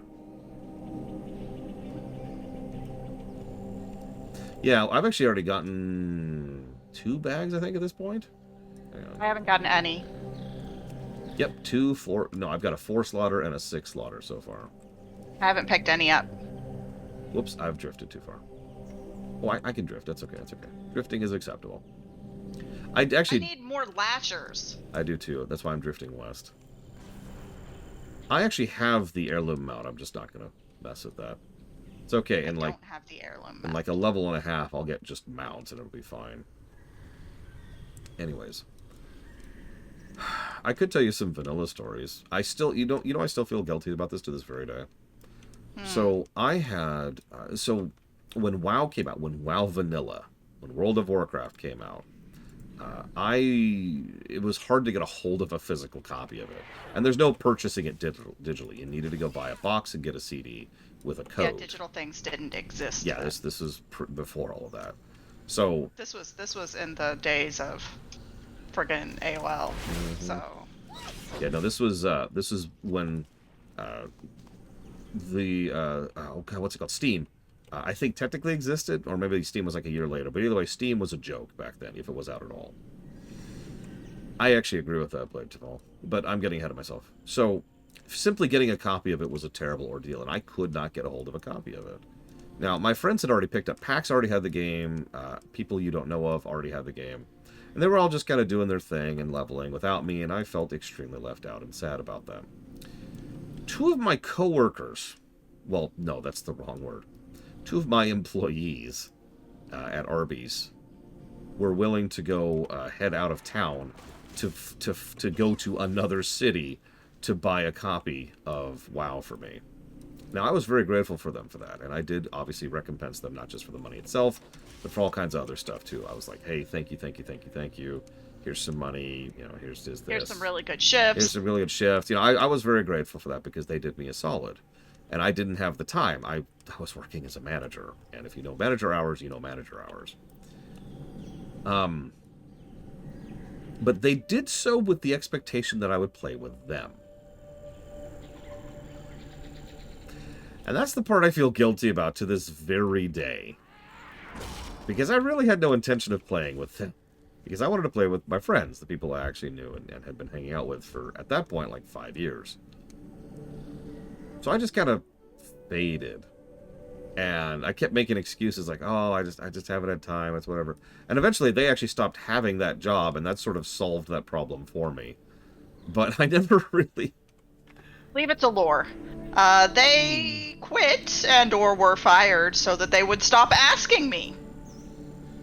Look, I'm not saying that I had them taken out back and turned into burgers, but it occurred. Because Arby's doesn't sell burgers. Yeah, that's Instead, true. they were roast beef sandwiches. Yep, they were roast beefed. That's just, it was the only way to deal with it. Now, since we've had a chance to kind of traipse along with essentially nothing else to talk about, what do you think about the brickwork here? I will admit, this is going to sound like a strange statement. So WoW's brickwork and doodads and all that is the best in the business, in my honest opinion. And the one weird asterisk to that is the forests. Oh, don't mistake me. There's some beautiful forests in this game, but a lot of them look very similar to each other. Like, I actually ran into this problem when it came to getting footage for the launch reels, because I was trying to find something that was iconic for certain foresty zones. I couldn't come up with anything. Yeah, too many of the forests just use the same exact tree models and the same general layout. They're good, they're well done, but they're a forest, May the light But embrace the you. forest is pretty. Safe journey. That's true. Be well. Well done, well done. Now that you cut your teeth with the Moongrey Stag, it's time you graduated to a more formidable prey. Do not allow your casual disinterest to the Moongray's bucks to fool you. When provoked, they are a fearsome foe. You'll find the bucks north of here. Confronting. Remember the lessons of the past. Yeah, you want to see a real forest. Look at the zone we'll be doing next. I'm joking. They're still better than that. What's funny, because there's more crystals the closer you get to Exeter. But for reasons that are most amusing to me, you don't actually interact with the Exeter, really, quest-wise. You just kind of go around it. So all those... I mean, you can see even from here all those giant crystal formations over there. Yeah, that's all just set dressing. That doesn't mean anything. Most of the questing is done out here in the forest. Real quick, almost all of these starters zone towns, the level 1 towns, they all have all the crafting stuff. I know we said we'd talk about crafting at some point or another. You find many things. First, I'm going to show off this button. This is the Sell All Junk button. Boop. Learn it, know it, live it, love it. Gonna get rid of all the rest of this because all of this is trash. There we go. And we're done. For you. And inventory sorted. Now, crafting. So here, I'm just gonna train alchemy real quick. Warm wishes to you. Train me in alchemy. Yes. You want some Be herbs? kind to those less fortunate. Now here's the funny thing. I think I have unbound my alchemy button. So I'm going to have to do something. I've actually had to do this before.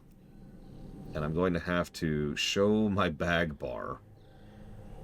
No, not my bag, my micro menu. There you go. Pull that up. There we go. So now I can pull up my... Oh, no, I actually bound it to L. Hey, I bound it to fix this problem. You can tell I've been crafting a lot lately because I unbound my crafting button. Anyways, so here's crafting, right? Wrong. So you notice that says at the top, Classic Alchemy. So I don't remember when they made this change. I do actually think this was the correct call in an abstract. Each expansion has its own crafting brackets. What this means is if that you are playing the game and you suddenly decide to pick up alchemy and you're level 35 and you're doing Wrath, you can learn Wrath Alchemy and start with Wrath Alchemy.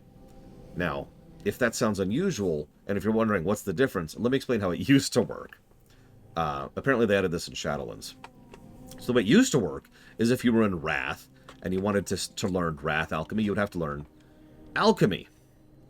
Vanilla Alchemy. It wasn't called that, but it was just Alchemy. And then you have to level through Vanilla all the way, and then level all the way through BC, and then you would gain access to the Wrath stuff. Make sense? By divvying them up, you can just say, you know what, I just want to do the crafting from this specific expansion, and then level that as its own separate skill. And up here you can see, obviously I only have Classic at the moment, but this is where you could switch between each specific expansion's thing. Yeah, no, it was pretty terrible, Rax. So this is definitely a removal of negatives kind of a situation. I do also like this new crafting thing. I think they took some insight from FF14 here. So here's the stuff we know. Here's the stuff we don't know. There's the usual filters. Does it give you a skill up? Does it have a first craft bonus? Do you have the materials for it? Where do you get the recipe from it? What type of slot is it? And of course you can change to only show certain types of crafting over here. There's also a search. There's always a search. Searches are good. You can also track recipes and say, hey, and over there it says I need 2 ghost mushrooms, 1 purple dye, and 1 crystal vial to make that thing. So that's cool too. So this is a pretty good like interface overall, right? It's your usual WoW interface. It's good interface. But the one thing I want to mention is the skill ups. You see that over there? That orange up arrow means that is a guaranteed skill up. It's an orange recipe. If it's a yellow recipe, it means it is a chance of a skill up. If it's a green recipe, it is a low chance of a skill up. If it's a gray recipe, you will not skill up making that recipe. Make sense? So it follows the experience curve, just like leveling does. All of that applies to enemies too. Orange enemy, you'll get a bunch of experience. Yellow is normal. Green is less. Gray is none. Same concept. Now, the specifics of what you can make, well, that's a little different. How useful crafting is, that's something that I don't want to cover today. But I just want to show off the interface really quick. So we'll just kind of jot down some thoughts here. And we'll move on. One of y'all look at my tune and tell me what realm I'm on. Asgalore. The Naru have not forgotten us. Hey, Wrecker's Beard, thank you for the Bezos bucks. Look, if there's one thing I love about vanilla, it's that people enjoy it. It's not a joke. I'm going to be 100% honest with you. I don't understand. But then again, a lot of people really love black licorice. My brother-in-law likes black licorice. I can't even smell it. Your brother-in-law? Yeah. Thank you for the sub, Riker's Beard, very, very much. If you want to put that towards up to 3 future streams, please let me know. Yeah, crafting. Dragonflight did some good stuff with crafting, but let's save that for later. So cutscenes being played by someone who did this quest ahead of me. Well, admittedly, so I actually have to add an asterisk on top of that. So a lot of my hatred boils down to hatred for vanilla, not classic. And I know you're like, what's the difference? A lot. Classic is in many ways vanilla at the end of vanilla. So multiple quality of life patches, multiple changes to how the talents work, much improved netcode, several quality of life features that just didn't exist back then, better options, better accessibility, etc. Yeah, Classic has several bits of quality of life to it that do fundamentally improve the experience for modern players. And then there's Seasons. Seasons a whole other thing. We're not even talking about that. I bring that up because I'm not saying like, oh, you just like it because... No, what I'm trying to say is that a lot of my bad memories come from vanilla. Remember, I played WoW at launch, a couple weeks after launch because of the story I just told, but still before the first patch. WoW at launch was pretty rough. And I'll never forget that first slog up to 60 on my Paladin.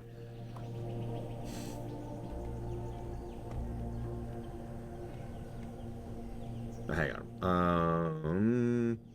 Xenogears, Guild Wars 2, and To the Tissues block. Done. So, Remain vigilant. So this poor night elf woman needs medicine. So let's hope this ointment will strengthen her. Now to apply the ointment to her wounds.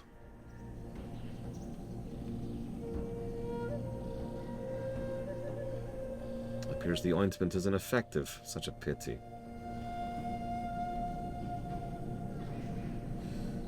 There may be a solution. Come here, Dunforge. I will explain what is needed. The Naru have not forgotten us. The girl is too far gone from your ointments. There may be another way. The forest of Azuremyst holds many secrets, one of which being a rare plant known as the Azure Snapdragon.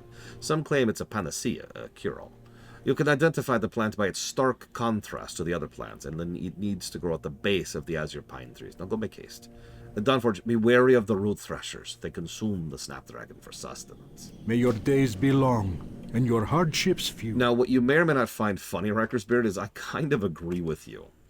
And that's one of the reasons why I think fundamentally, and I've come to this conclusion last year, it's really recent, that MMOs ultimately appeal to four, but two that matter groups of people. There's people who want a good co-op game, that's me, and there's people who want a good MMO, that's you. When it boils down to it is, I just don't value an MMO because an MMO, at its fundamental core, is about a heavy, friction-focused game that goes out of its way to be kind of... I'm trying to think of a really neutral way to phrase this. Not designed, or perhaps not designed well, in a way that then encourages the players to make up that gap, right? Any of the Bronze Age MMOs immediately slots into this, right? So many of the examples of Ultima Online, EverQuest, and Asheron's Call, and so many of the great stories people will tell from those games are not that it was a great game, because they weren't. They were not good games. But it was a whole bunch of people who had a mutual love of just sitting around and hanging out and doing their own things and interacting with each other. And yeah, focusing on that social interaction. A lot of bad game design kind of forces social interaction. Because it has to, right? Earlier I was asked a question, can you solo this game? And I said without hesitation, yes. Just like you can if at 14, by effectively ignoring other players. And you see the distinction there immediately. So me and Pax can two-man co-op this game. I can co-op this game with my sister or with Evo or whoever else, and we can have a lot of fun with it because the game has been designed such to allow for that. But the experience about having that social interaction has been effectively gutted in favor of accomplishing that, because the two kind of can't coexist. Not really. Now, it's not to say that there is no community in Modern WoW. That's silly. And it's not to say that there's no, gameplay in vanilla. That's silly. But you can see how it's definitely slanted one way or the other. And yeah, this is... I talked about this to Mr. Red, although he disagreed with me on this. Do I think that kind of bad game design is inherently negative? That's actually a really good question, Riker's Beard. So, being honest, the biggest reason I've resisted reviewing vanilla for years is because I'd rather shoot myself. But the second biggest reason why I've refused to review vanilla for years is I'm not sure I can. Like, I'm not actually sure it's physically feasible to review a game like that. It would be like... this is a weird example, but just bear with me for a second. It would be kind of like reviewing Animal Crossing. Now, the more you know about Animal Crossing, the more that comparison is going to make sense. But for those of you who don't know, that would not be a review in any real sense of the word. It would just be a stream at that point, right? It would just be like, all right, so today we're playing Animal Crossing. Bum, bum, bum, bum, bum, bum, bum. Bum, bum, bum, bum. And yeah, as Rax points out, it would be fundamentally impossible to, like physically impossible to review WoW Vanilla. I would have to either not cover a huge amount of it, or I would have to, I would need other players. I would need other people. Okay, says thank you. I would need other people involved in the interaction, because I cannot do all the content. Hell, it's not even all the content. There's huge swaths of Classic that I cannot do solo, right? I need other players for that. That's just how it is. There's no avoiding that. And so that's antithetical to reviewing as well. I'm out of water. Anyways, I hope all that makes sense. Sorry. Real quick, thank you, Zen, for the sub. No, I'm not actually. I really am not joking. I am not going to review WoW Classic anytime soon. If I win the lottery, I'll think about it. Arcanon Poros. Do not waste time, girl. Lionis Aka. Safe journey. So he's going to come over here.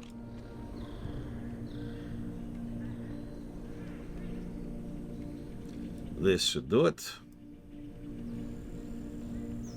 Yeah, of course I will, Earth. Wake up, little creature. Wake up from your slumber. You're safe now. The Night Elf wakes up. Where am I? What is this place? By the light of a loon. Eridar! Cursed demons, what have you done to me? I may not have come alone. We will fight you as we have in the past. And she falls back asleep. Manari. But how? We are not Eridar. She must know. If there are others like her, we must find them and explain. Open your heart to the light. God damn it. And then someone else turned in the quest. Now I gotta wait a minute. Ah, co-op hostile.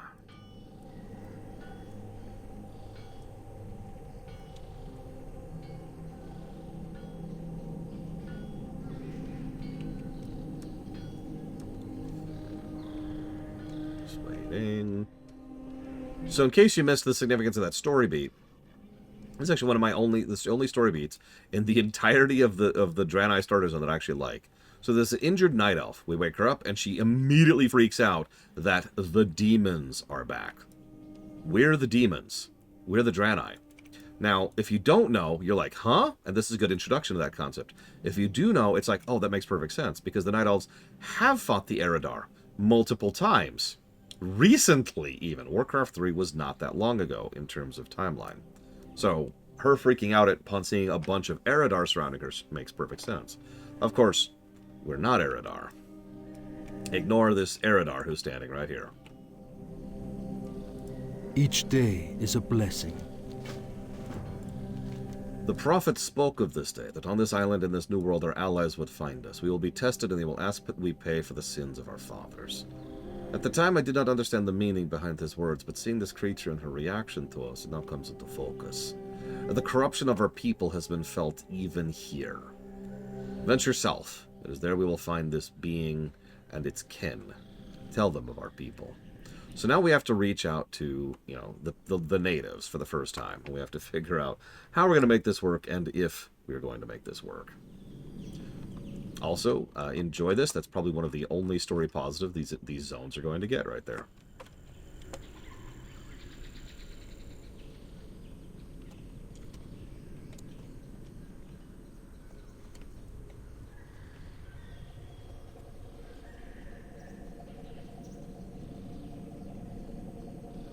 Actually, let's just put that up there.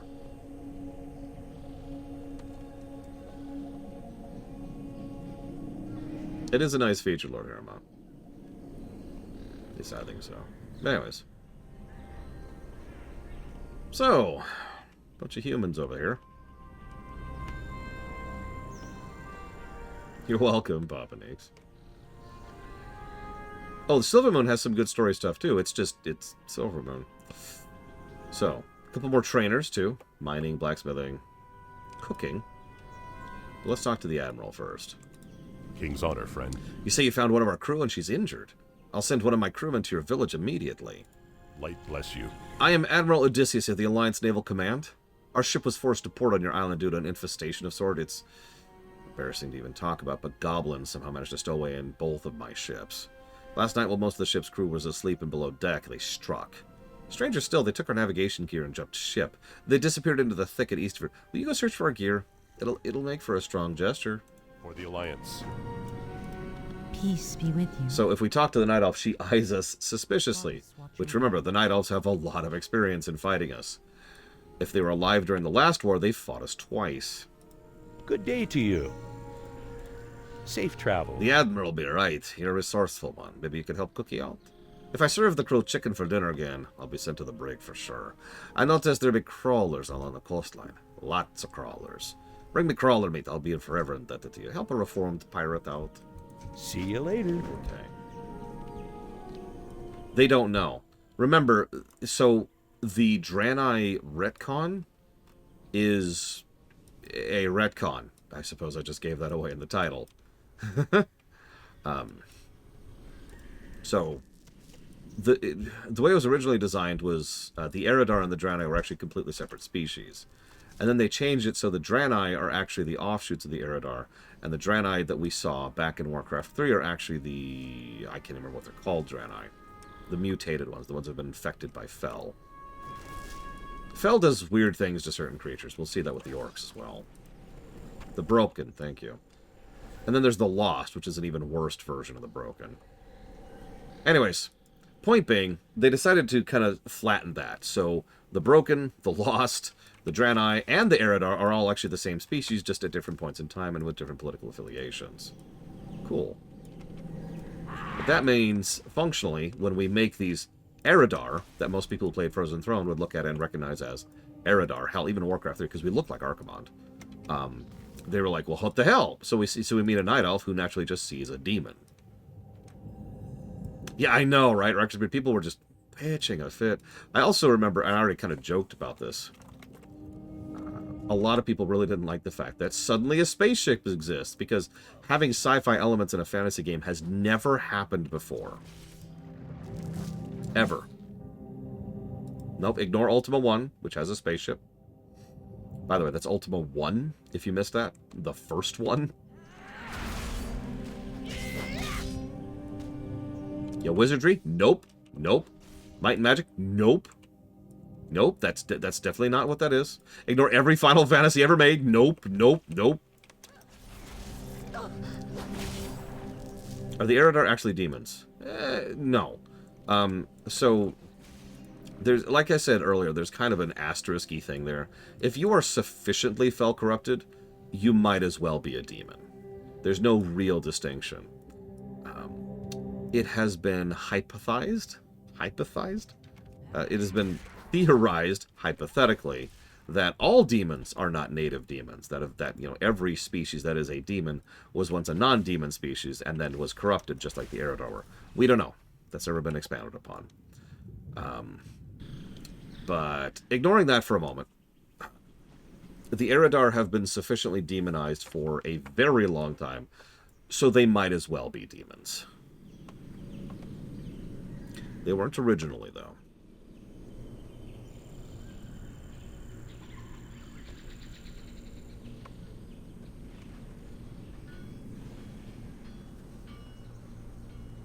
By the way, I hope you enjoy this sluggish, terrible pace of these zones.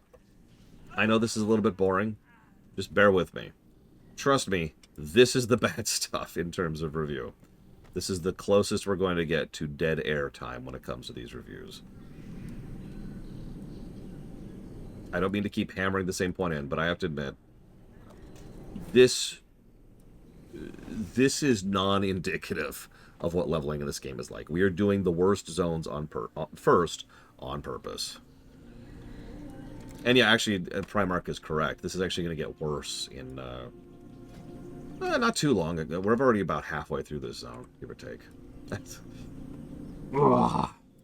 I should put up a title. Let's see, what titles do I have at this level? Ally of Dragons. No. Do I have Lore Master at this level? I do. Lore Master Dawnforge. I'll go with that. Now, hang on. Riker's Beard said something I wanted to respond to, and it scrolled off my screen.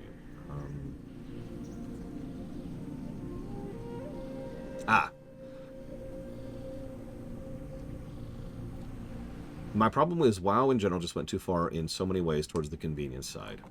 That is an interesting statement. I admit that that's one of the ultimate things. I like to find compromises in between things with people, but that's one of the things I have no way to compromise on.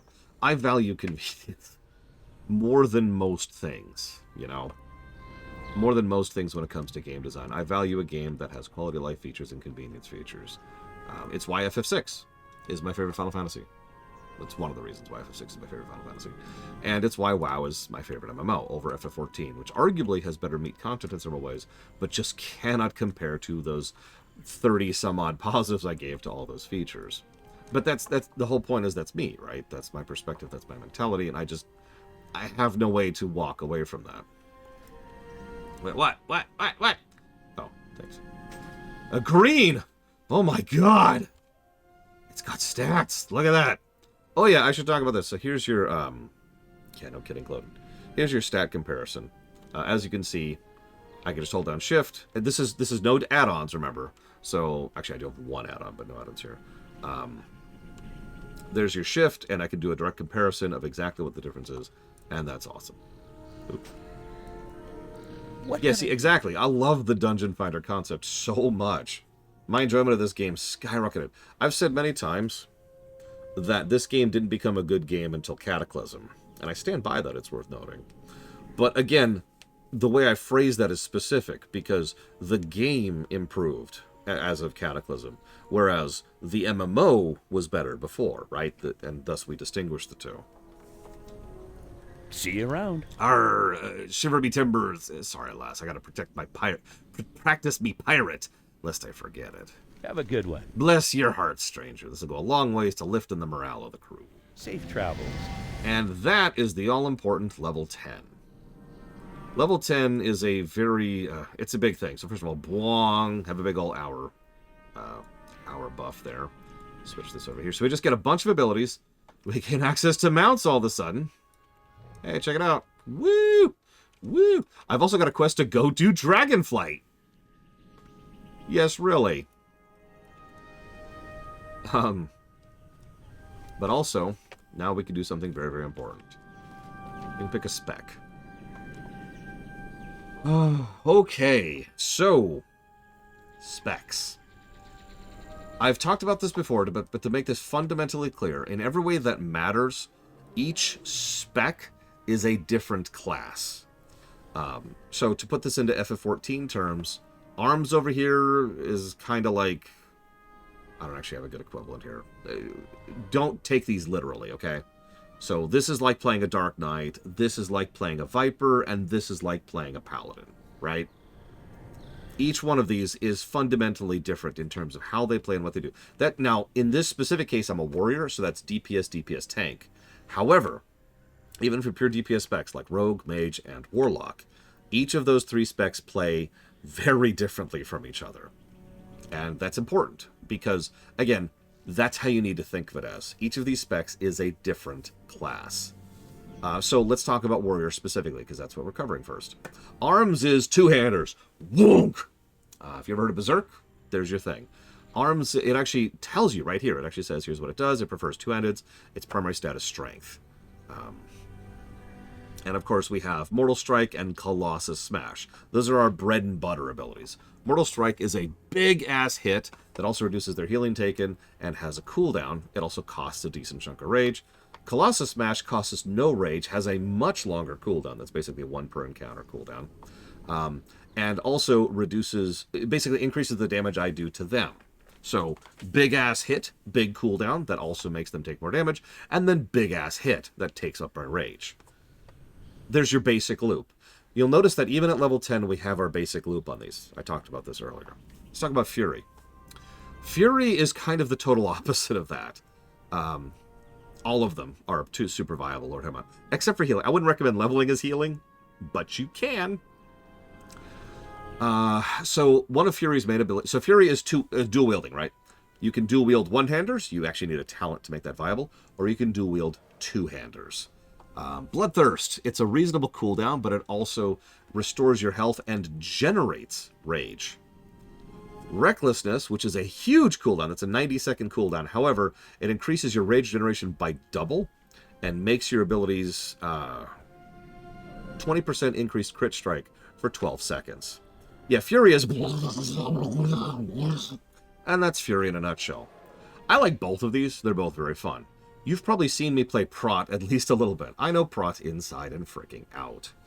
I'll discuss the specific differences between the different tank classes over the years, but what you need to know is that Warrior Tank is very heavily on utility and simply not taking damage. Just saying, nope, and just denying damage income. So their main ability is, of course, Shield Slam, which is a really big hit, decently sized cooldown, and generates rage. You spend rage on defensive abilities, by the way. And Shield Wall, which is a huge-ass cooldown, 3.5 minutes, but it just straight up reduces all damage across the board by 40% for 8 seconds. And that's your bread and butter abilities. So at the moment, since I only have the one two-hander, we're going to go ahead and try out Arms and say hello to my sister. So Arms, we'll go ahead and activate. You just hit 10? Yeah. I'm talking about what happens at 10. I already got a quest to go to Dragonflight. All right. So I'm level 10, and I'm a Arms warrior. Did you not pick that up when you went into town? Wait. You know what? I don't want to play Arms. Hang on. Let's play Fury. It's still mad at you. You need to select talents. Hang on. Okay, now we're Fury. Okay, let's go. Wait. You haven't. I've changed my mind. Let's go play Prot. It's bugged. Did you notice this select talents thing isn't going away? Yeah. The point I'm trying to get across here is how easy it is to swap between the three. It's not quite at the level of F14 where you could just hit that button, but it's definitely leaning in the same direction. Like I said, we're actually going to stick with Arms for the moment. You can do this out of combat. That's the only limiter. If you're in combat, you cannot swap. That's it. Mm-hmm. So here's our talents. Now, I've already talked about these talents, and again, we're going to be kind of covering Warrior as we go. But as I said, you get a talent point every single level. Now, here's how this works. You get one on the left, one on the right. One on the left, one on the right. I believe it's evens are on the left and odds are on the right, if I'm remembering that correctly. Well, we're level 10 and we're getting a left, so yes. Now, you always start with some basic stuff, like, for example, battle stance on Warrior and defensive stance on the Warrior. Actually, you notice we've got both of those right here on my bar. Yeah, that's great. So it'll tell you, hey, here's the starter build. If you don't know what you're doing and you don't feel like spending minutes doing this, do that. And if you do starter build, it like auto applies them as you go. Yep. So yeah, so I should actually demonstrate always do that while leveling, just because it auto applies them. Yeah, it auto just dumps them in. Now, I don't like that personally, but I love that it exists as an option because it's great for people who don't want to care or people who don't know what they're doing. Well, and it's great for like if you're leveling, just spam bam all the way to 80. Yep, because it'll just give you no talents, just boom, boom, boom, boom. So, let me explain a little bit why. So I've kind of already covered this very, very briefly. Circles are passives, squares are abilities. You'll also notice there's a trend here. Left abilities tend to be DPS abilities. Right abilities tend to be tank ones. So, for example, Thunderclap, which is very much a tank ability primarily, is over here on the right, whereas over here on the left we have Intimidating Shout. Just to name an example of that. Now, that's not universal, because Shockwave is over here and Spell Reflection is over here. But generally speaking, there is kind of a leaning based on your class. That's why Druid talents suck. We'll get there. Because they're all over the fucking place. They really are. So I'm going to take Generate More Paladin's Rage. the same way. Also, killing an enemy generates 5 rage and increases your movement speed by 30% for 8 seconds. Very useful, especially while leveling. You'll also notice we only need 7 talents to go down mark here, but 8 here, because we already talked about that. So, talents done. Cool. Let's go. What can I do for tonight dinner is...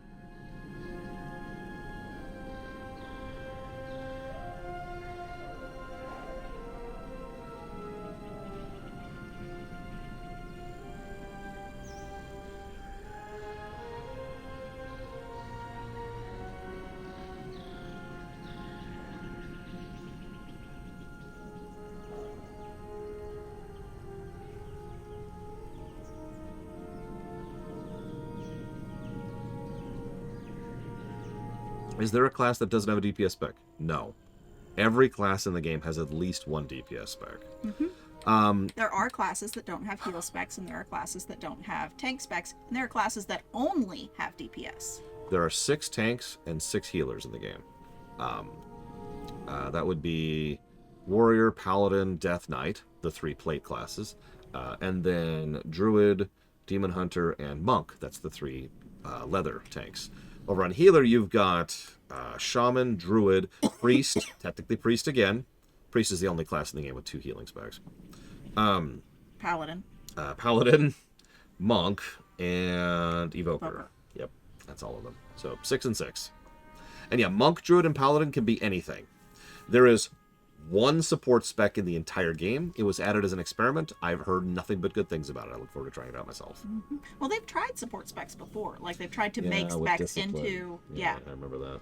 And then it flopped horribly because it flopped horribly. Yep. Yeah. Yeah, augmentation evokers are a Go support with spec. honor, friend. Whoops, I didn't mean to... whatever. Time to kill this chicken. And they are really, really good at high levels if you are good. Yep. If you're not, well, it sucks to be you. And if you're running with a group that is also good. Like, there's so much that require, like, AUGs require. Yeah. They require high-level content. They require you to have the skills and the gear to be able to do it. And they require your party members to have the skills and the gear to be able to do it. But they're so fun. I hope they keep Augment. I really do. Something I've been complaining about for literal years now is that most MMOs do not have true support classes. What? They just introduced the Earth, and that would have been a great... I'm now locked down here. Can somebody come let me out?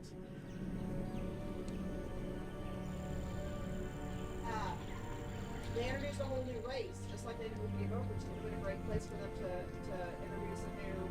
Oh, yeah. Torchbearer. We'll see what they do. I'm curious what Midnight's going to bring. Expansion? Yeah. Next winter. Can nobody hear you? Okay. Can you open the door? Please? Yeah, but you can open it from that side. Yeah. Just like you go into your bedroom. Thank you. Open up the deadbolt is locked. Can you unlock the other lock? Oh my god. Yeah, no, FF11 and Guild Wars 2 are the only MMOs that I know of that are not like Korean MMOs that actually have fully support classes. And they are awesome, by the way. I actually really love playing a full support buff heal Guardian over in Guild Wars 2. Anyways, so sorry, Rax asked a question. You have a spec point, you put it into Prot. You have to respec your talents in order to put it into Fury. Okay, so I'm arms right now, right? I've put 1 point into that, okay? Do you see that up there? So I'm going to switch over to Prot really quick. By real quick, I mean, it's going to take me 5 seconds. I do wish they'd get rid of this cast time. You'll notice I have no talents. So whatever your current talents are when you switch out of a spec, that's what they stay as. So in other words, it's easier to think of this over here as a completely separate tree. I know it looks identical, but it is a completely separate tree in terms of what you spent and how you spent them. So if I then take, let's go with Leeching Strike over here, apply changes, then I go ahead and switch back to arms.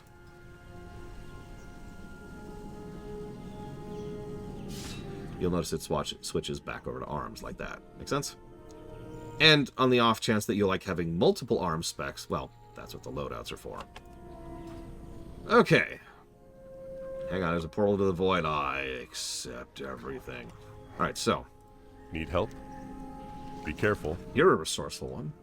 With our navigation gear, we can figure out just how far we veered off course. Wait, what's this? There's something rolled up in the map. These are orders from Mogul Razdunk of the Venture Company. According to these plans, they're here to strip mine the island of the crystal wreckage and hijack our ships when they're finished. By Bronzebeard's bushy brow. Is this why they forced us to land? How can they know of our plans? I smell a traitor. Go with honor, friend. I've wondered about this for some time, but this proves it to be true. There is a traitor among us. The plans left behind by the goblins document the conspiracy, and since I don't know who it could be, I'm going to need you to help find the traitor. None of my crew can be trusted. If this is going to work, I'm going to need a hollowed-out tree and leaves. Go search the logs north of here. You'll find the leaves by yourself. Check the forest. Light bless you. Elune be with While you. some of us may look at our current predicament as an unfortunate turn of events, I sense we are here for a reason. The invisible hand of fate has pushed us in this direction. The reason why will become evident in time.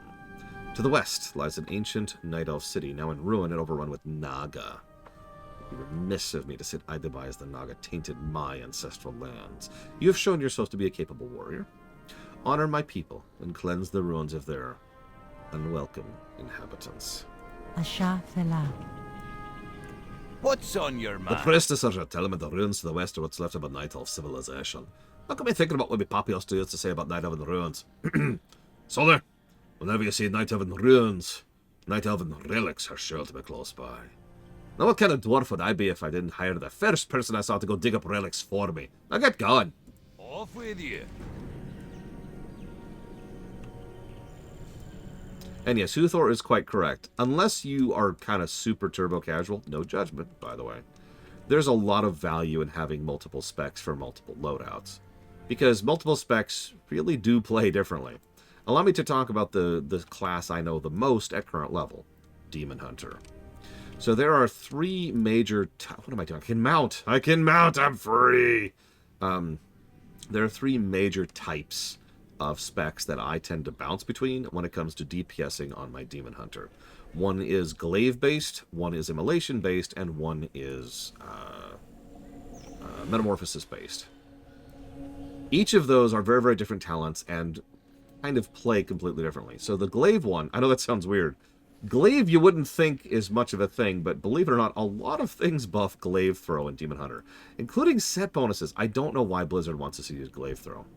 Anyways, so that's all centered around constantly using your glaives to do dots and to do all kinds of fun little extra things that slowly whittle down the enemy. It's a very, very consistent throughput of damage, and it allows you to maintain damage even if the enemy's at range, like certain specific boss fights.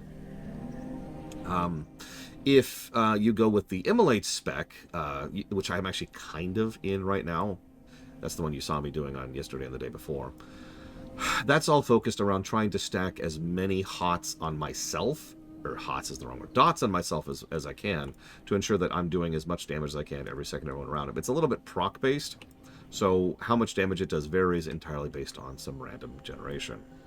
And it's also really, really, really good at AoE. So if I need to kill a whole bunch of things, that's a good spec for that. Which brings me to the final one. That's the Metamorphosis one. So Metamorphosis on a Demon Hunter is a big ol', I think it's a 2-minute cooldown. I'm not actually sure because I have talents that reduce that cooldown time.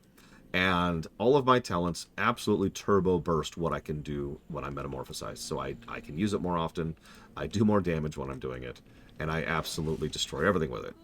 That's the burst build. That's the idea behind just every now and again absolutely destroying something in front of me. And then waiting for the cooldown to come to be, or more accurately, doing abilities that reduce the cooldown. I can't make out any of the symbols on this tablet. Maybe the priestess back in the camp would be able to decipher these mysterious runes. And yes, momentum spec is still a thing. I hate momentum spec. It's a good spec. It's valuable and it's worthwhile and blah, blah, blah, blah.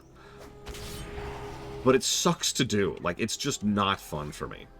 I do not enjoy zooping all over the place. So I don't do that. It's just a little bit too disorienting, even for me. So were there years in my life where WoW occupied the majority of my life? Was I ever addicted in a fun way? So I played WoW when I was in a wheelchair.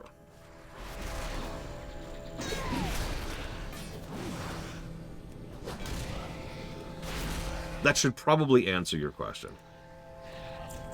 Oh yeah, momentum has a very high skill ceiling. I'm not trying to say it doesn't. And it is a valid thing. It's just not fun. I just don't enjoy it. And I play this game to have fun, not to min-max. Sorry. I keep picking up all these things. Yeah, Frost Obliterate is a fun spec, too. Unlike Syndragosa. It reminds me of, God, what's the Death Knight ability? That's, Bone Storm. I think. Bone Storm spec used to be, I don't know if it still is, pretty viable. It just, never felt good to me. Have I ever read or written WoW fanfiction? Yes and yes, respectively. Huh, that's interesting. Mr. Red has a quest I don't have.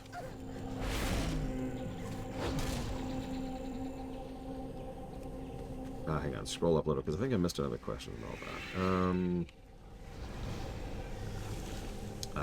Oh, I guess I already answered that. Yay! Answers. Woo! Yeah, I'm feeling like A plus to brickwork for like the entire zone. So that's going to kind of cover like doodads and visual storytelling and all that fun stuff. But Valerian asked something, which I just remembered. Have we been given any reason... Oh, no. Sorry, it was Lord Haramond. Have they given us any reason to hate the Horde yet? No. Obviously, these Blood Elves are totally Horde. Shake fist. No, they're not. Remember, these are Sun Fury Blood Elves. These have nothing to do with the Horde, the playable Blood Elves.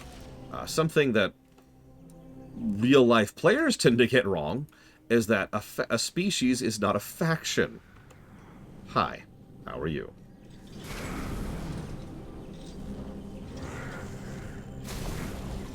Anyways, this is actually something I've been irritated by for many, many, many, many years. In real life, but also, obviously, in fiction. How many times have we referred to the Romulans instead of the Romulan Star Empire over in Star Trek? So we found a crystal on a Night Stalker Runt's body. It appears to be a piece of the Exodar. This might explain the unusual appearance and demeanor of some of the animals in the region. Well, let's take the crystal back to the Azure Watch. Let's see what's up with that. Yeah, not all goblins are part of the Horde. Not all Blood Elves are part of the Horde. Not all humans are part of the Alliance. It's all over the place. They're species. Not all Hide Elves are part of the Alliance. It's all over the place.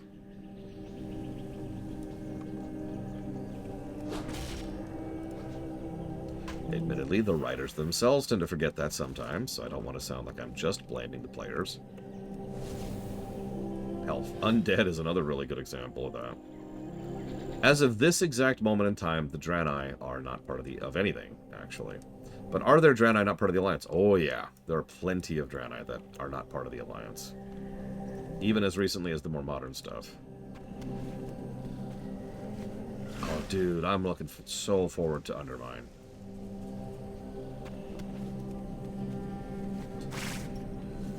Yeah, ignore my lava snail. It's cool. It's cool. Anyways, yeah, the Path of Glory.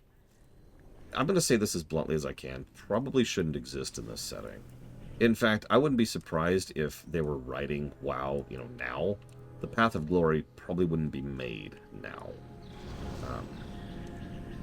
Because it's really, really, really, really horrible. What is the Path of Glory? I'll be showing it off live when we get there, which won't be today. It'll probably be tomorrow. It's a road paved with the corpses of the genocided. I have no simpler way to put that. It's pretty bad.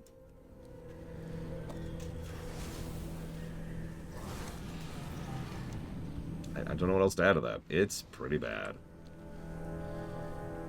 It's weird having the default icons. I kind of like my map icons better. There's a couple of things like that here and there. Yeah. You ever wonder why there's several, actually, Warlords Draenei who are not in the Prime timeline? It's because of the Path of Glory. No, we'll actually cover it during these quests we're doing right here, but the summary is that the Draenei end up joining the Alliance because the Alliance helped them here. Which one, Huthor, if you don't mind sharing? Absolutely, Loke. Alright, I need Loke immediately murdered. Quick, murder Loke, please. Thank you. Alright, cool. Now that Loke's been horribly, horribly, brutally murdered, and, of course, added to the Path of Glory.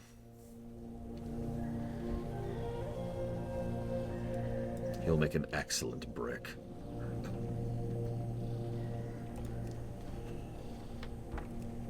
Positive to the music. You know what? I think I agree. I have actually always enjoyed the kind of soothing, simple music of Azuremyst, and I agree. So yeah, Azuremyst music. More like the Draenei music, really, because we're going to be hearing this in Outland a little bit as well.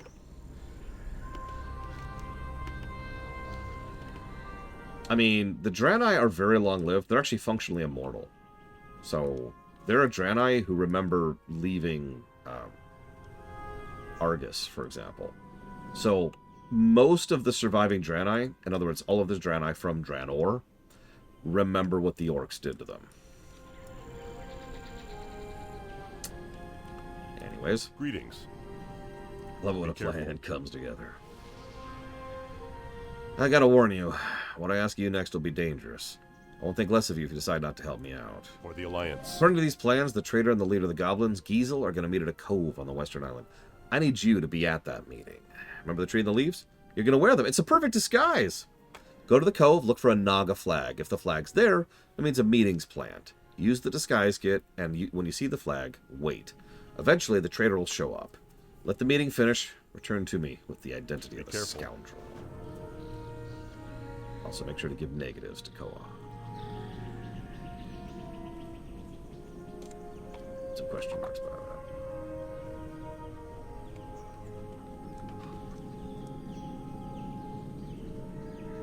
Oh, yeah. Huthor has this weird thing where he thinks the Horde have always been evil and that, like, we should always own up to how evil and horrible we are, and I've never quite understood that.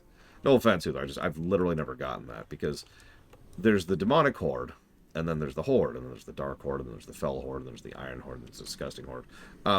But the Horde is not the demonic Horde. I don't care what you know they think. I don't care about the branding. It's not.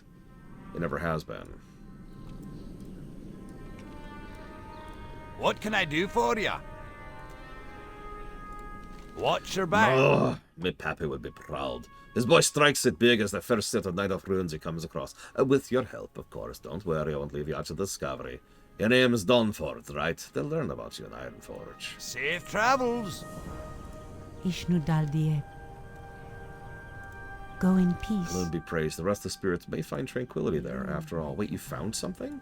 May the stars. I can't read these runes, but I know someone who can. Go in peace. Adamant, could you please take a look at this tablet and try to decipher the runes? Runes. Of course, anything for you, darling.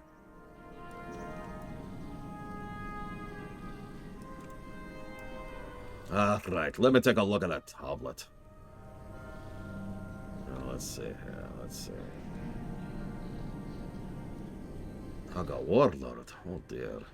Well, you aren't gonna like what I have to tell you, young missy. This tablet's a Naga communication. Their leader, Warlord Zistis, has ordered his Naga to take the rest of the island by force. Looks like he's got reinforcements coming from Najatar. Really? We've got to do something about this. Thank you, Adamant. I think I know just the person for the job. I am honored. A Naga invasion would be disastrous, Dawnforge. I've seen what Naga can do, and I would not want to see such a catastrophe befall any being. If I were to guess, this warlord Zistis might be hidden in a cave, probably along the coast of the west. Find him. Put an end to him. Asha Fela. And yeah, the fact that Thrall decided to name the Horde, is one of, I think, 3 I came up with of his biggest mistakes. Because the organization that is the Orcs, the Trolls, and the Taurens is a solid founding unit for a new civilization, a new nation built on mutual respect and cooperation to help them survive in a harsh and unforgiving environment. That's awesome. But he called it the Horde. And there's really nothing I can add to that.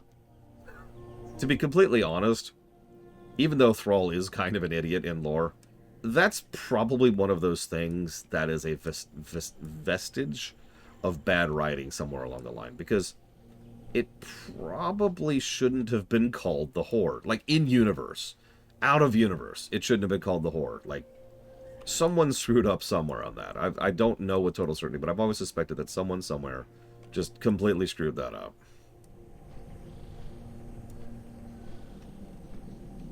But I really don't want to get dragged into this argument again. I have already had people commenting on that in the comments, and half the comments on the lore run are people saying, Horde versus Alliance, so I'm just going to drop this immediately.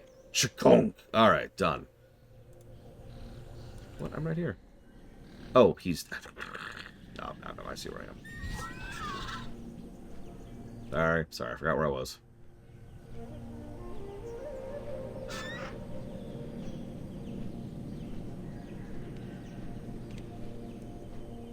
We gotta go kill Naga.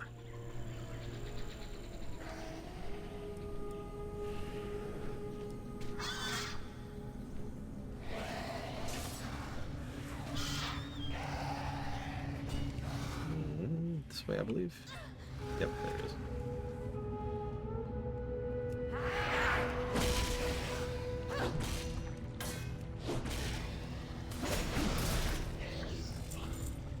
Okay, he's dead. He actually did some damage to us. That's the first time we've actually been injured this whole time. Excuse me. I actually need to heal. Come here, let me heal off of you. There we go. There we go.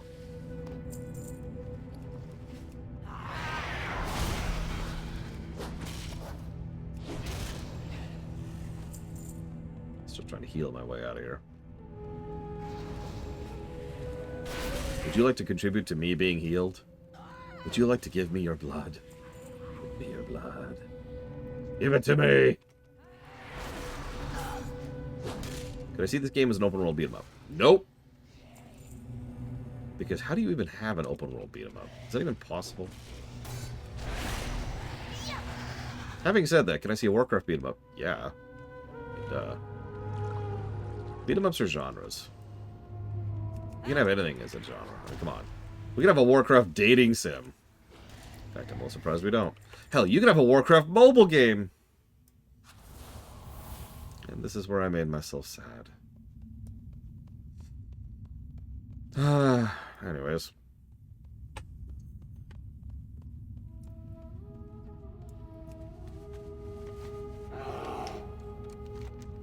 Okay. Let's go find out the traitor. Yeah, that's the sad state of reality, isn't it? It's not, am I sad about a mobile Warcraft game? It's which one?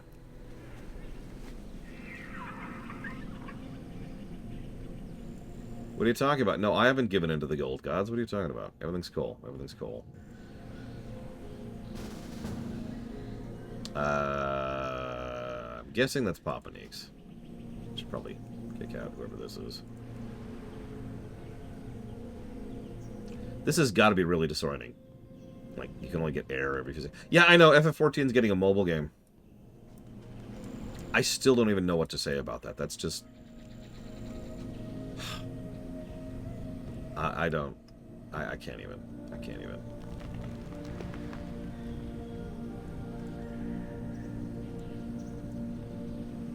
It's the gnome.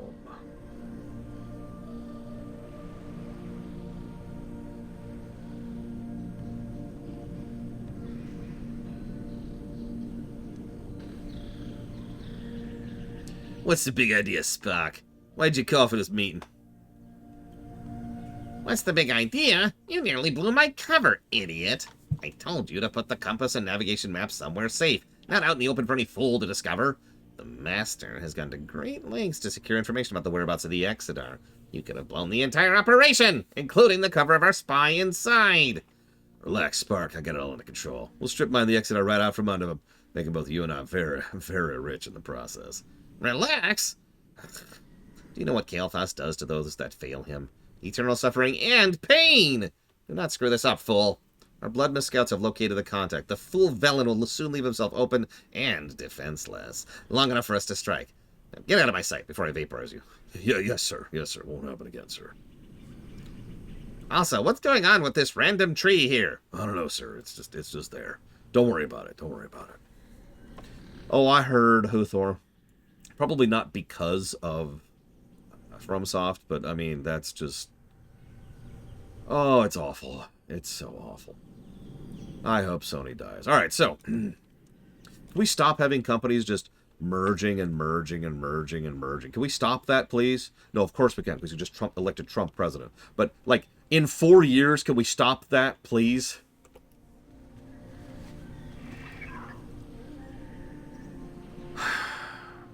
So, Lord Harrimont suggests, just for funsies, what could we have called the Horde other than the Horde?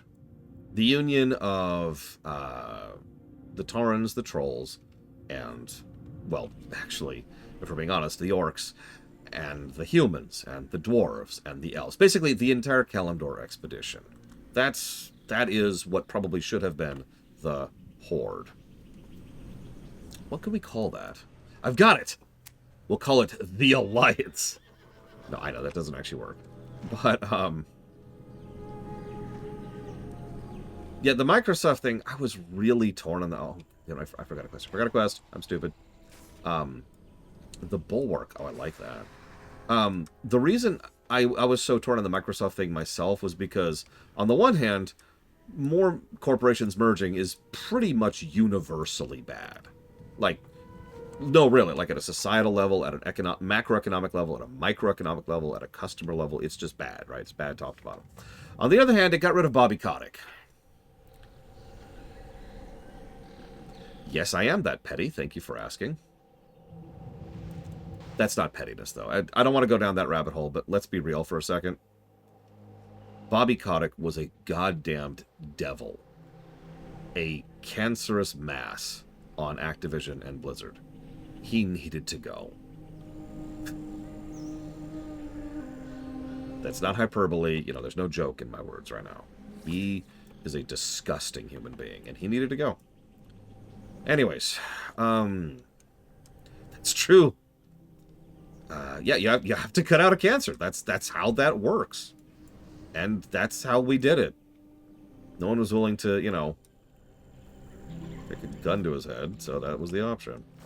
Anyways, getting off topic. I do like the Bulwark, but ironically, I do actually agree with what Kira Whitenoise said. The Alliance, they wouldn't do that because the Alliance has historical connotations with the Grand Alliance of Lordaeron, which is the one in Warcraft 2. But it actually does fit really well if you think about it. It really is a alliance of a huge amount of different species from different walks of life who were all, like really think about it for a second. Really think about the Taurens who were being hunted down to their tribes. Like, they were on the run. They were in a refugee status from the Centaurs. The Trolls who were kicked off of their island by the Naga. The Orcs who were fleeing from a completely separate continent on barely functional ships. And, of course, then we have all of the forces that came over with Jaina, right? With Miss Proudmoore. We had the humans, the dwarves, the elves who all decided to agree with her and say, you know what, let's go ahead and see what we can make of it over there. So it really was just this completely ramshackle rebel alliance in the more or less traditional sense of the word, except in this case, the evil empire was the frickin' Burning Legion. Yeah, ironically, the Forsaken would not have been a terrible name for them. The Accord of Kalimdor. I do like that word, but that might be a bit too of them. I don't know. I do like the Confederation, especially since they probably shouldn't have been a military dictatorship, which they were. That was a mistake. It took them way too long to acknowledge that being a military dictatorship was a mistake. But anyways. Here's a rate Papanix's transmog here. No, I'll tell you exactly why. God, you have skeletal hands on your rope. I'll tell you exactly why. One of the biggest reasons so many players find for the Horde iconic. It's actually a really simple reason. You might think it has to do with Warcraft 3, and you'd be wrong. And you might think it has to do with people liking to play the bad guys, and that probably plays part of a role in it. But there's actually a more fundamental reason for it. It's because of Warcraft 2's meta. Some of you probably don't even know this, because Warcraft 2 didn't have the same kind of scene that StarCraft did. But Warcraft 2 did have a meta, and that meta was play the Horde. The Horde were just objectively better than the Alliance in Warcraft 2. Now, I'm not talking about the campaign. I mean when you're going in versus, when you're fighting against each other in matches. And so, in a disproportionate amount of players who were into the Warcraft games and the Warcraft settings, essentially came up with "For the Horde," and really spread that far and wide because it was such a big thing, because that's who you played as, right? And it kind of started a thing. Now, obviously, that then drifted into Warcraft 3, and that drifted into WoW. But you could see how its roots go all the way back to when they were just the better faction. Now, I will be right back.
Actually, ditto, Uthor.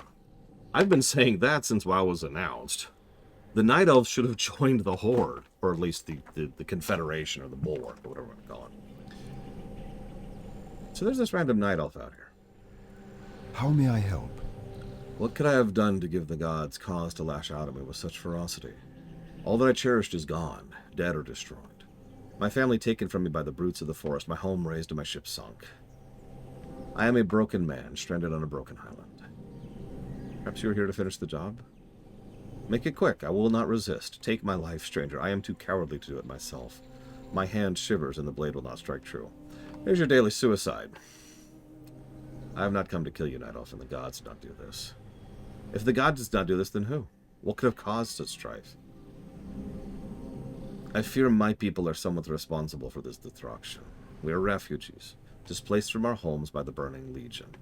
This tragedy is a result of our latest evacuation. Our vessel crashed. This debris is part of that vessel. Legion? Demons? They hunted you? My people have also been hunted by the Legion, targeted by their dark masters for damnation. It's the reason I moved my family here so many years ago. We have much in common, Night Elf. I cannot help but feel perhaps it was fate that brought us together. Let me help you. Let my people help you. We will right the wrongs. This I vow. Goddess, watch over you. Good luck, friend. Okay. May the stars guide you. We had lived peacefully amongst the albeasts of this island for many years. You can imagine my surprise when they stormed the beach and attacked us. I fought tooth and nail, but was easily overpowered. As I blacked out from the vicious blows that I had been dealt, I prayed my family would not suffer. When I awoke, the sand was soaked red with blood. They were devoured whole. I cared not for vengeance. I only asked their remains be returned for proper burial. Be careful.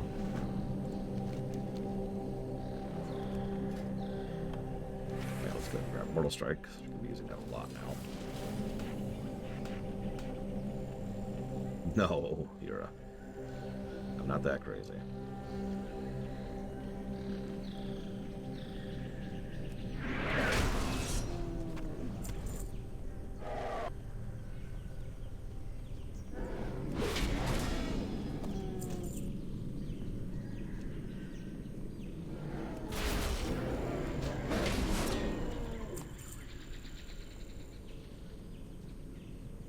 Yeah, thank you for helping us defeat the Burning Legion.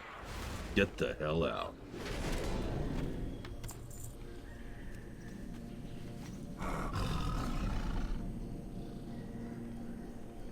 Not really, Lord Hermot. Since WoW Vanilla, there have been more additional reasons for the Night Elves to be anti-Horde.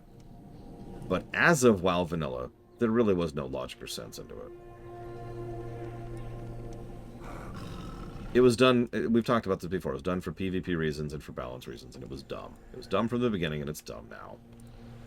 Oh yeah, speaking of which, external continuity negative. Thank you for reminding me.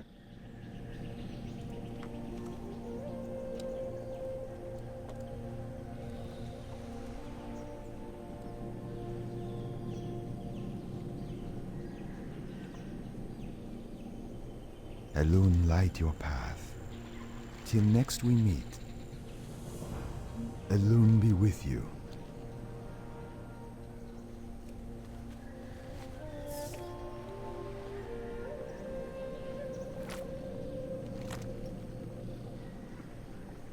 I think this is officially... Oh, no, I haven't.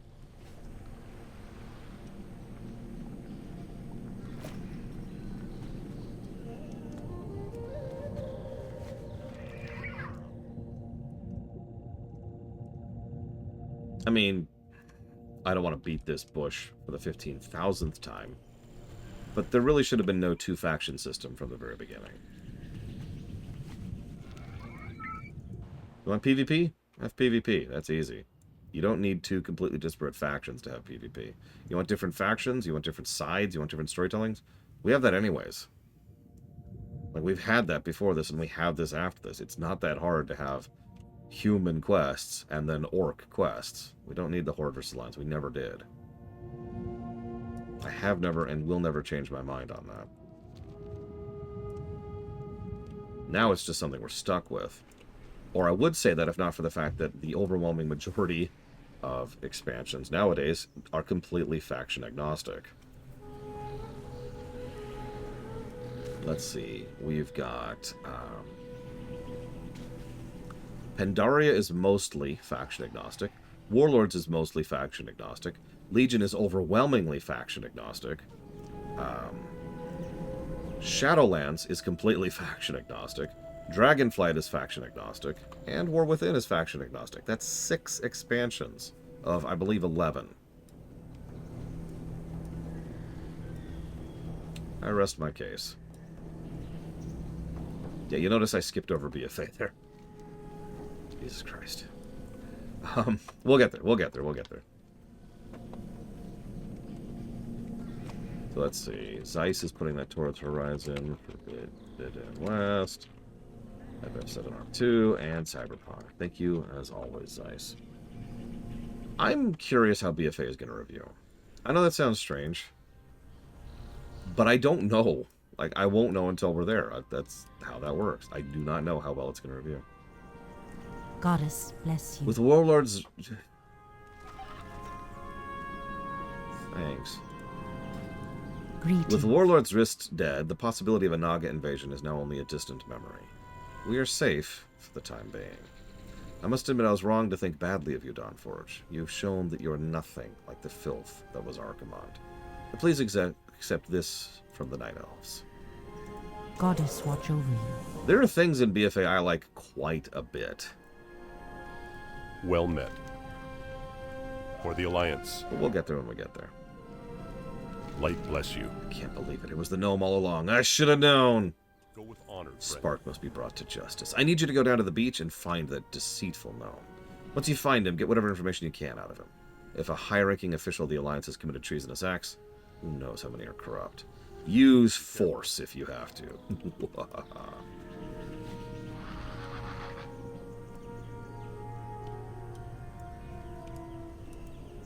My, you're a tall one. Does it frighten you to know there are those who would serve the Legion with such devotion as to remain unwavering citizens of your pointless civilization until called upon? Live in fear, die by the will of Kael'thas. It's all the same. Now I cut you. Yeah. Wait, you're punching me. Oh no! I'm dead. Ah.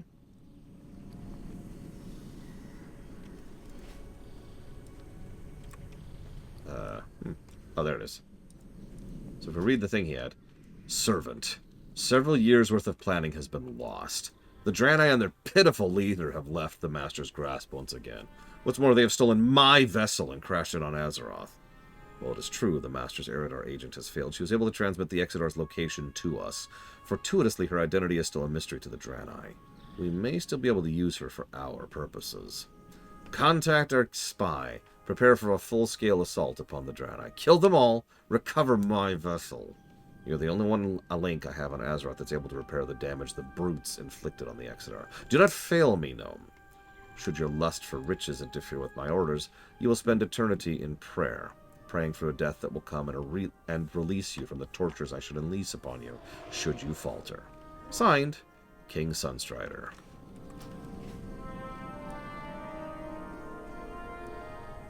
Light be with you.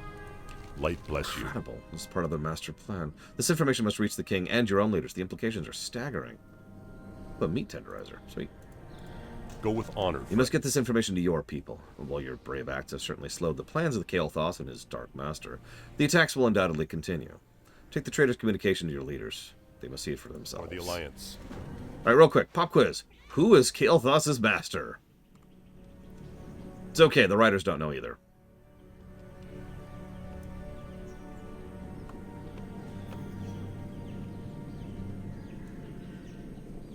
Yes, it's a cat.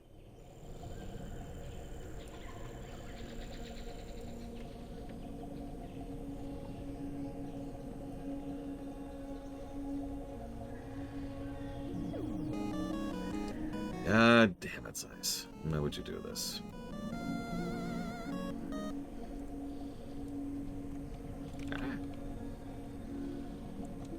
Why would you do this, Zeiss? There is actually a quest that goes to the Path of Glory. I forget what it is. Either way, thank you again very, very much, Zeiss.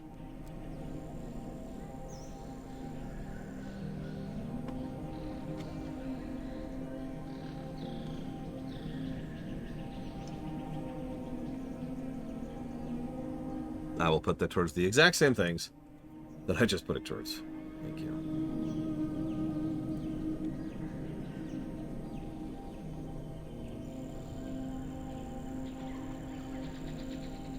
May the light embrace you. The buck hides are rugged and strong, making for tough flesh. Almost inedible, but we can use them for other purposes. Be well. You've turned into quite the hunter. Where would you like to look? How would you like to look more like me? Here's your chance. While you were out hunting, I took some of the items and made you a cloak. Oh, thank you. Dionys Hakar. Yes, I know that the Dragon Isle's awake. Oh, I'm not going to the Dragon Isle. Stop trying to make me go to the Dragon Isles. Okay, no, I'm being attacked by my sister. There's one card. And that's here. Question. He won't take a bite. There.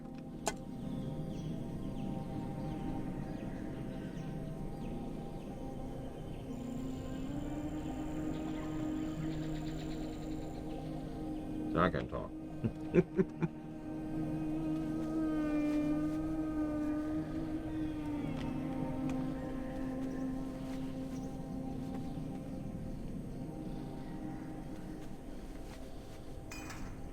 Okay.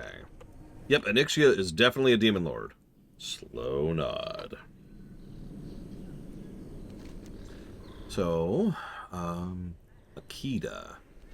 I begin to read the totem, barely able to pronounce the awkward words and phrases. Slowly, words start to form in my head. Yeah, you don't look the gift horse in the mouth. I'm the gift horse. I brought the gift. I think that the totem is telling me to go up the hill to the northeast. Okay, I can go do that. Arcanon Poros. When the ship crashed, our menagerie was scattered on the northeast beaches of the isle. I have been handed a key that unlocks the cage holding one of the deadlier specimens, a death ravager. This creature is a little armored, but resistant to most magic. Keep going? I'm going to try to finish the zone. And I'm pretty close at this point. It must be killed by a simple blade. Take this key, release the creature from its prison. So what you're telling me is I get to go delete my warrior? And from its pain. We cannot afford to have it escape and even cause more damage to the ecology than we already have. Remain vigilant. I am going to keep going with this character up to Bloodmist. And then this is also the same character I'm going to use here. For perspective. Yeah, but that doesn't matter to me. That's up to you. I'm just giving you my plan. Once we get out of here, I can use... You can use whatever you want to. Yeah. Okay, scaling! Yeah, I'm only going to be using the tunes here in the starter zones. I love that feature, by the way. I forget when they added that. What? The diamond. Oh, There's yeah. my quest objective, right up there. It's been there for a while. Yep. BFA or Legion, I forget which. I feel like it was there before that. Maybe.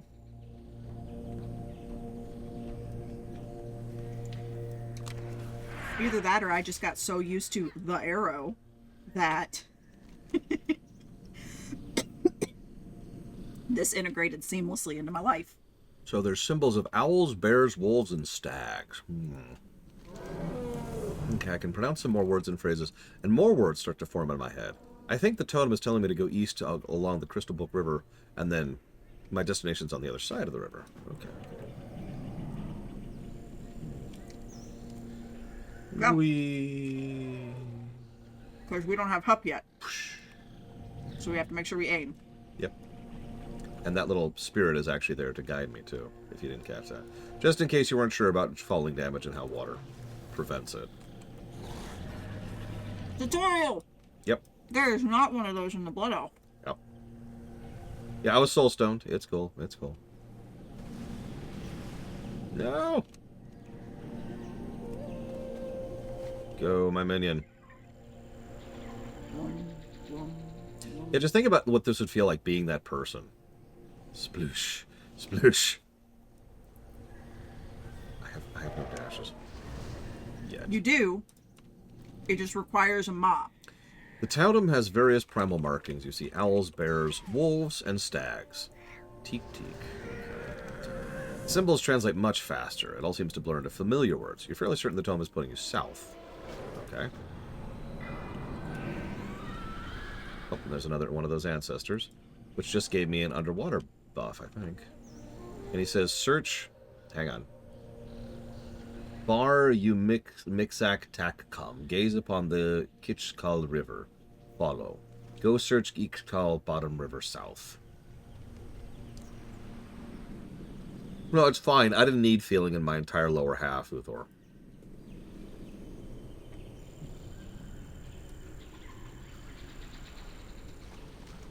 Thank you.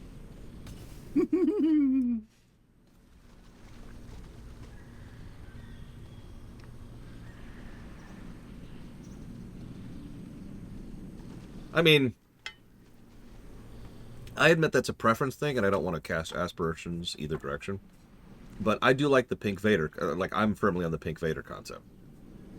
And I just realized I have to explain what that means. Yes, please. So once upon a time, a guy said, no, we don't want to allow people to cosmetically change their characters. Nobody wants to run around and see a Darth Vader who's pink. The problem is, that's exactly what I want. So there's two groups of camp when it comes to cosmetics in video games. And they really are, like, completely... There's no compromise here, really. On the one hand, there's people who want to be able to just look what they look like and play what they play like. And on the other hand, screw you, stick with it. So, you know, you're stuck with, like, Stormtrooper armor and Clone Trooper armor and Rebel armor in Star Wars. But on the other hand, you have pink Darth Vader. Make sense?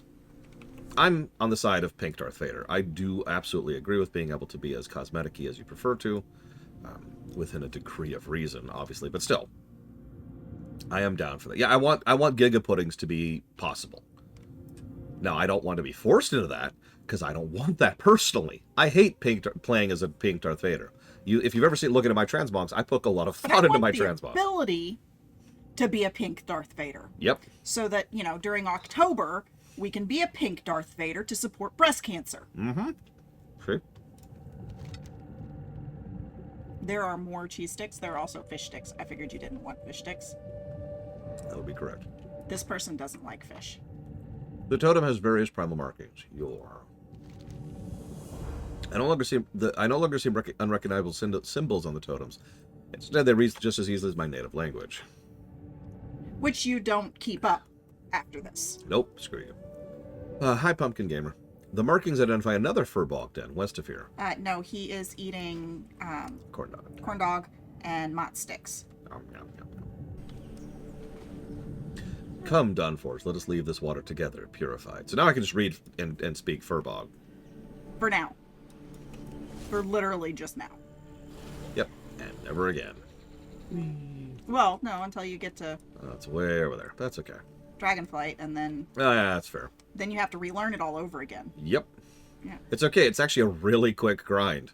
It took us like 40 minutes to do from basic to exalted. It was hilarious. And yeah, some people like to customize their characters to be as absolutely hideous as possible. Let me tell you a story. Star Wars Galaxies. Well, just talking about it killed me. Is not what I would call a good game. However, it had a very good character customizer, right? You had tremendous options to customize your character. So there was a guy who was the most hideous human being you've ever seen in your life. He was a male human. Excuse me. And he was like wrong. Like he had this giant bulbous light bulbous bald scalp, and he had like this weird morphed face that was like twisted, and he had like two bellies, one of which was really narrow and one of which was super fat. And he had really tall, spindly legs. He looked like some kind of mutant monster thing. Now, the reason he was so noteworthy was because that particular player had gone out of his way to absolutely level his... So there weren't classes in Star Wars Galaxies, but effectively he leveled his Dancer, right? And Dancer could heal mind damage back in Star Wars Galaxies. So he was one of the best mind healers on the server. So I'm glad that he had the ability to make his horrific, monstrous, nightmare death mutant thing. And I admit it was also funny because everyone would gather around him to stare at him because that's how you healed mind damage. He would just go into cantinas and he would just stand there doing his AoE heal. And any player, regardless of any in the group or not, you just walk in and you just stare at him for a while and your mind would heal. And I'm in favor of that. I'll never do that, but I like it being an option. Okay, Justice. The images of the totem depict a war between the Stillpine and the Bristlelimb Furbog tribes. The etchings show that the Bristlelimb have done unconscionable things to the Furbogs of Stillpine. Amidst the chaos, a prophecy has begun to unfold. A hero will rise, not of the Furbog blood, and save the Stillpine. Slay the Bristlelimb and get their keys. Use the keys to free the captives. And there's our ancestor, who's been guiding us this whole time. Bear witness to the savage act of our adversaries, Dawnforge. They steal our young and our weak and imprison them here. They are left to the devices of the Bristlelimb. Free them. Promised one. Now, the words. Let's talk about the Furbogs briefly. The Furbogs, well, their life sucks. Is the simplest way I could jump into that. They're not super smart. They're not super smart. They're sentient beings, but they also have a unique weakness to most magical effects. What I mean by that is they are so naturally attuned that anything that disrupts nature really disrupts them. So fel magic completely screws with them. Any kind of corruption like void magic or rot corrupts with them. Even something as basic as like a fungus infesting like a region that they live in will completely screw with them, right? That's why, if you've ever wondered, and it's kind of a meme at this point, if you ever wondered why the overwhelming majority of zones have at least one group of Furbog who are being screwed with by something, that's why. By the way, yes, this is true as recently as... Here, let me open this chest here. That's still... Yeah, the Night Elves have literally used them as litmus tests. Canaries in the coal mines. Open the chest. All right. Open the chest. No, chest open. Open the chest chest. open. I opened the chest. Look, see, it's open the chest. Everything's fine. Everything's fine. It has green gears in it, and you're not using Jack. Go open the chest. Hang on. Someone else took it. Oh, it's not going away. Holy crap. Okay, fine. It did not have green gears. Well, it's funny you say that, Lord Harrimont, because that's also true of all druids. The thing is, for the Furbogs, it's a species thing, regardless. Furbogs actually tend to be yeah, and shamans. Druids, like, that is a thing with druids, but it based on your... You have not collected that. Yeah, I'm shocked. I was just noticing that. Sorry, continue. Based on your species, you have resistances for it. So all of the player class druids don't have that problem. Now, someone mentioned this. The Moonkin are actually also similarly sufficiently natural people that, yeah, they're also... and they are also not very smart. Yeah, they're also vulnerable to this kind of corruption. Yeah, people have been asking for playable Furbolg since Warcraft 3, I think, technically. And Alkins. And Ogres. Where's our freaking playable Ogres? I want my Ogres, I want my Naga, and I want my Nerubians. It's never going to happen. That is my wish list. I'm not actually joking. That has been my wish list for years. It's never going to happen.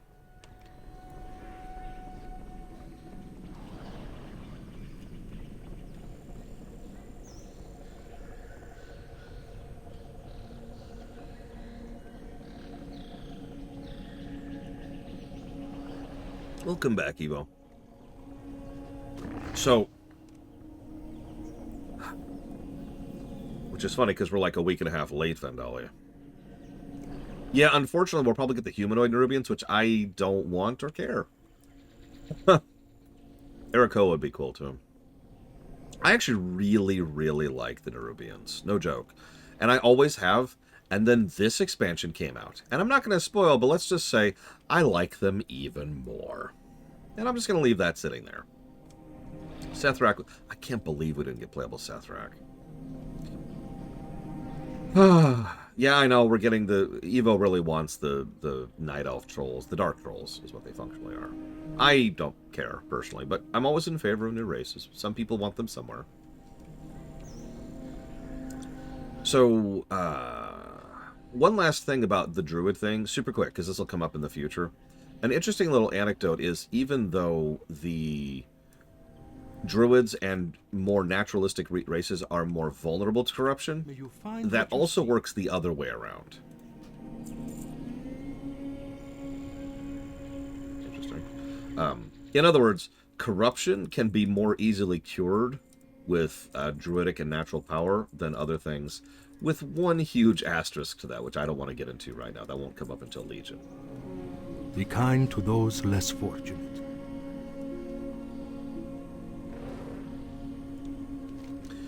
The prophecy spoke of one who would rise and deliver us from the oppressive grasp of the bristleloom, that the spirits themselves would herald the arrival of the hero, and now you've come. I humble myself before you, Great One. Promised One, you must travel north to the home of my people, the Stillpine Hold. It is there you'll meet the most daunting of challenges. Go now. High Chief Stillpine still awaits your arrival. Now, if you've been paying attention, we're almost... I didn't see it either. We're almost done with this zone. There's two major story arcs. One is the one that goes south. That's the one connected to the Night Elves, the Alliance, and the Naga and Kael'thas. The one to the north is connected to the locals and some of the problems that have been happening here as a result of the crystals slamming down. So there's two major story arcs, two regionals. I'm pointing this out because some people have said that the MSQ was invented in BFA, I think is when they first started doing that. That is not true. The concept of the MSQ has been around in WoW since the very beginning. At the very least, I can show you right now, it's been around since BC. But I can prove this. I mean, Eastern Plaguelands is an MSQ. The thing is, it's very badly labeled, and it doesn't flow as naturally as it should, because it's really easy to be like, okay, so I'm going to do this part, and then this part, and then this part, and then this part, and then this part, and then this part, and then this part, and then this part, and then this part. And all of these quests look identical, even the one to go grab random meat from bucks, which also coincides right next to the quest to go get, you know, this corruption crystal and figure out what's corrupting the local terrain. Right? This is what I've talked about many, many, many times. WoW has MSQ, WoW has regional, WoW has story, but unless you're paying attention or know in which order to do things, good luck actually figuring that out. Now, they did eventually solve that. I don't think... yeah, Dragonflight is our current chapter, so that's whatever. Anyways, I don't think we're really going to see too much of that here. I notice... hang on one second. I need to double check something. Interesting. I think we'll have to do something in a couple of zones, but that's okay. We can do that and it won't be a huge issue. Moving on. For centuries we have lived in relative peace with the creatures of the land. Several months ago, Kurz began to see dark omens, that the peace we enjoyed so long was to be lost. The extent of the catastrophe could not be known. So it would be that the gods would shatter our land, turning both friend and foe against us. But there's something else. Amidst the chaos, a hero would rise. That prophesized hero was you. Thanks, I think. Alright, I'm out. Bye, peace. we will probably reach Eversong tomorrow, possibly tomorrow evening, depends on how long it takes us. So for those of you wondering, for those of you who are like, how long is the WoW run? You notice we've only done one zone. So you're probably thinking, oh my god, it's going to take forever. It's not that bad. I swear it's not that bad. These zones are particularly slow because we only have ground mounts and and these zones suck.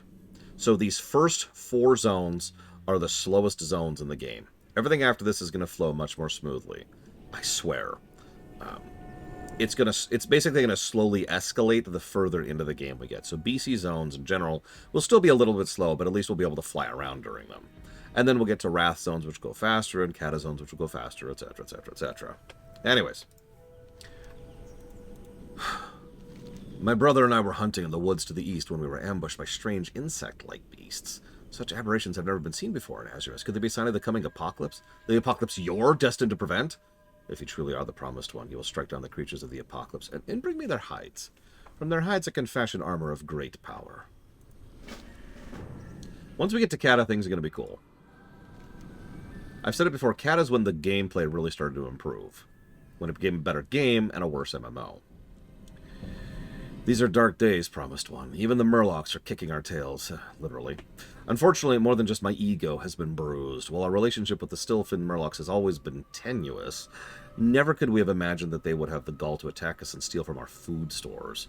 Travel west to the Stilting store and recover our stolen foodstuffs. And if you see a dark-skinned Murloc with a patch of white fur stuck between his webbed toes...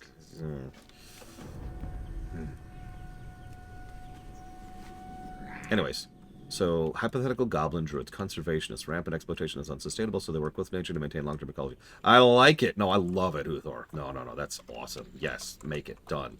Put it in the Warcraft rewrite. Done. Moving on. No more questions. So I agree. Let's go ahead and give some negatives to this zone. We haven't really given a lot of positives or negatives to this zone. So, and yes, we are going to do this on a per-zone basis. So the level design of this zone is fine. It's very flat. It's very vanilla. There's nothing to it. So this is just kind of whatever. The one thing they do right is as you watch, which is kind of on a little peak. And so there's like a clear path south, and a clear path north, and then a clear path west and east. And that kind of serves as a little apex. So this isn't negative worthy, but it's not a particularly good designed zone in terms of overworld. In terms of level design, however, which is part of quest flow. Or I guess I could put that under... What do I want to put that under? Let's do... This is MSQ, so let's put it under MSQ. Yeah, give us our undead paladins. I will fight you on this. Alright, Azuremyst, flow, and...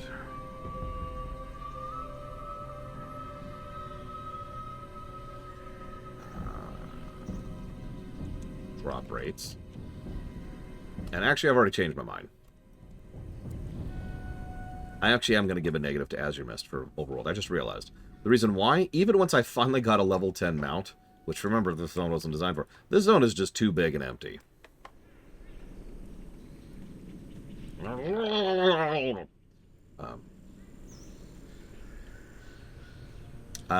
we do not have Magister, and we never will. Well, the thing is, that flow problem that I just mentioned varies from zone to zone and from expansion to expansion. Some of the more recent expansions are much better about that, but then some of them stumble. Like, for example, even Dragonflight has some issues with regards to its flow. But by contrast, Legion, for example, that flows very smoothly. Like, a perfect example of quest flow in Legion is the zone I'm having... Shaladrasil? God, what's the name of that stupid place? Val'Shara. Val'Shara. Val'Shara is actually a really smooth zone to level in. It's one of my favorite zones from a purely gameplay perspective, because it flows in and out of itself neatly, despite having essentially 3 separate quest arcs going through it. So that's awesome, right? So, yeah, pluses, cool. But then you got this nonsense, and it's like, okay, go do this, which leads to these 2 other quests, one of which branches in a different direction, and carries a different story arc than what you're currently doing, so then you finish the other story arc, come back, and then continue the previous one you already started, and you get it. Now, Huthor and I have disagreed on this point before. If I might be so bold, I think there's a difference between what we're seeing here in this quest design and what vanilla would do. Now, I don't care for what vanilla does, However, I'm going to say that I think I would actually prefer vanilla quest design in terms of flow over this thing that we're seeing right here in this zone. Now, that depends on the zone. Sorry, I should clarify that, because some vanilla zones really sucked. But if you look at, say, Elwyn or Tirisfal or Western Plaguelands or Eastern Plaguelands or Durotar, I think all of those are good examples of this. All of those zones, there's a whole lot of roaming around, but none of that roaming around is really purposeless, if that makes any sense. They tend to send you in directions that incline you towards different areas because, you know, there's new stuff you can do. There's elites you can fight. There's random treasures you can find. There's something to do there, and the quest is kind of, hey, go check this out, right? Actually, yeah, Barons was actually pretty good, despite the memes. Actually, yeah, the Pit of Agamon, I want to say, Drunk Killer, something like that. So, yeah, Crossroads. So, Barons doesn't work this way anymore, but back in Vanilla, back in Classic. Do I have this key? I do not. Oh, I do. Yay! Be free, my minion. Die, my minion. Original Barons had Crossroads, which was a crossroads. I know, I'm going too fast for you. Bear with me here. But the crossroads was right in the center of the zone, and almost every major quest arc started from it and drifted around it. So, like, you'd go to the crossroads, and then you go out here and you do stuff over here, and then you go back to the crossroads. And then you go over here and you do stuff here, and you go back to the crossroads. This is the flower design, right? I've talked about this before. You start here, you go out, you come back. It's not like they've abandoned that quest time, but nowadays, quests tend to do more like this. There's a path that the quests tend to go throughout a zone. To use a specific example, North Barrens. If you go to North Barrens right now, you start over here, you do some quests, they take you to the next spot, you do some quests, they take you to the next spot. And that continues as you follow a path through the zone. So it's a completely different questing design. Now, I prefer that, guidance-wise, but I will say that the flower design still works. It's still better than this. This is as much as I can reach out to you on this, Uthor. Work with me here.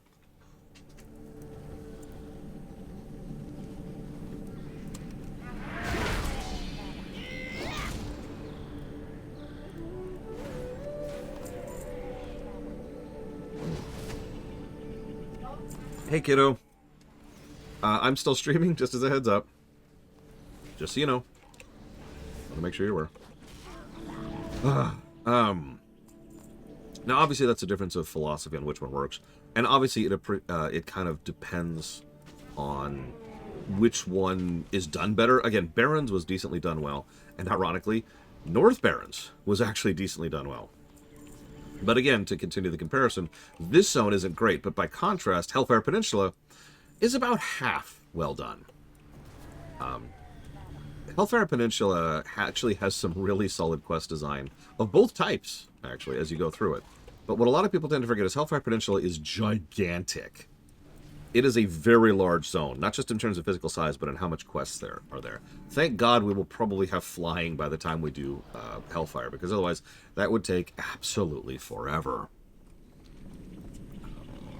Just to give you a bit of an idea of how large this zone is, let's actually zoom out here over to Outland. So you see, this is the whole continent. This giant-ass chunk is Hellfire Peninsula. This is an enormous zone, and it has many, many, many, many quests. And yeah, it's going to be so nice having dragon riding for that. That's going to really smooth things out. Kiddo, did I lose you? I lost my niece. Yeah, ironically, I don't like Eversong or Ghostlands, but I do agree. Azuremyst and Bloodmist are not good. That is correct. There was no flying in Vanilla. However, in Outland Original, so when BC first came out, you could not get flying until max level, which was 70. And it was really, really, really expensive. Like, wow, kind of expensive, you know? Like, holy crap. Or you could go grind your face off on one of two rather lengthy reputation chains for weeks.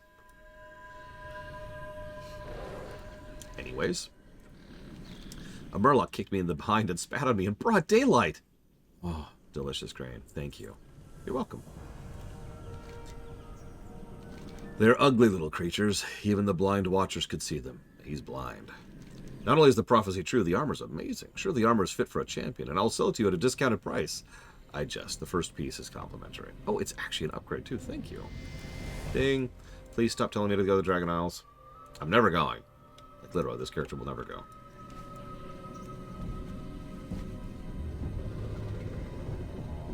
I like the story arc of Azuremyst, but Bloodmist falls off, and notice I haven't been very kind to Azuremyst gameplay-wise either. So the gameplay here sucks, and the story's okay. And then we're going to downgrade to Bloodmist.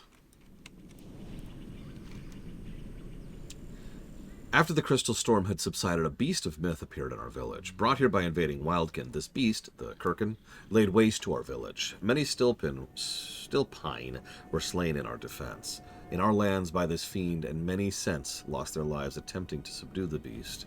In my visions I have seen one defeat the Kirkin, and that one must be you. Please, enter the Stillpine hold and slay the Kirkin. Yes, Magister. I am Stillpine the Younger, heir to the Stillpine legacy. As you can see, my defenders have set up a death trap for the raving Wildkin that attacked from inside the hold. Is that a Tauren helmet? While we are able to hold them here, none of my defenders have been able to infiltrate it. If you could get inside and slay their leader, it might give us the opportunity to strike. Find the chieftain and destroy him, and slay any crazed Wildkin you encounter on the way. As High Chief, my immediate concern is the root of corruption within the hold. Did the Wildkin, who were once our allies, attack us? Why have they taken residence inside the hold? Perhaps something inside will hold the answer. Search there for clues for the source of this corruption. A favorite BC zone for me? Ooh. That's actually a tough one. Honestly, though, Netherstorm is a really solid pick, I think. Like, I probably don't even need to explain that. I have talents. Let's see. Go with that and that. And we'll put overpower up here. There we go. But Terakar isn't cozy. You can't pick something not cozy. It's against the law. Okay, you should pick Nagrand. Pick Nagrand. Do it. Do it. Join the Nagrand side. It has tree houses for murderous Arakoa, if that counts.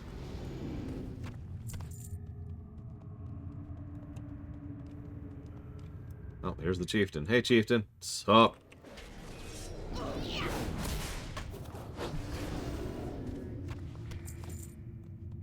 Oh god, do I want to know?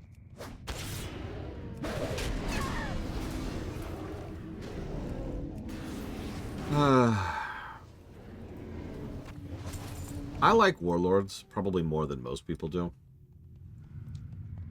But consider me one of many people who wishes we had gotten the Outland revamp instead of past Draenor.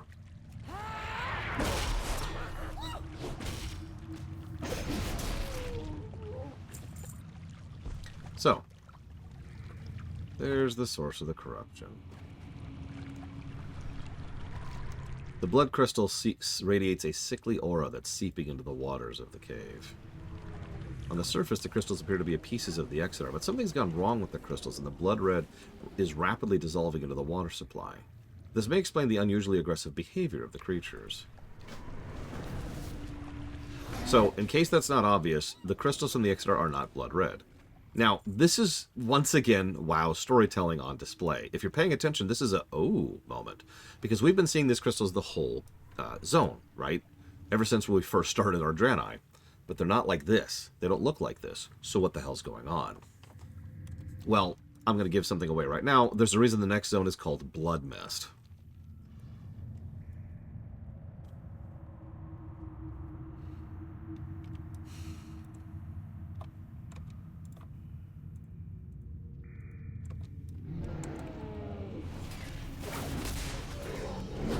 Draenor is free! Didn't you just conquer the whole thing?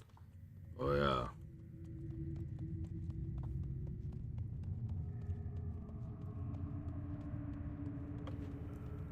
I mean, all of the bullcrap with Gul'dan could have been accomplished without an entirely separate chain. Remember how time travel works in this setting. Yeah, Project Titan. You do a whole video just on Project Titan. Let's leave that for later.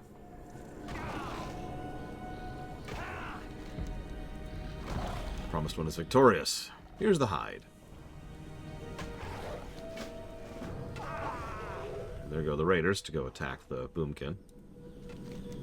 This may be the opportunity we needed. Thank you. Charge!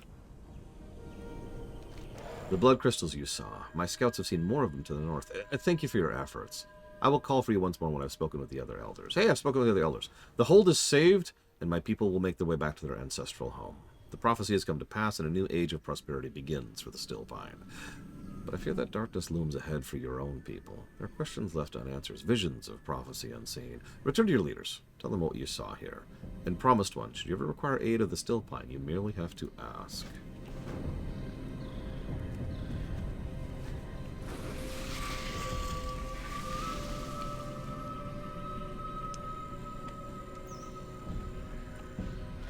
And we'll go and grab our item requirement thing. This is supposed to be a really good thing, which we don't need, obviously, so we're just going to move on. We're done. We're out. Boost. East. Not boost. I don't know what a boost is. What's a boost?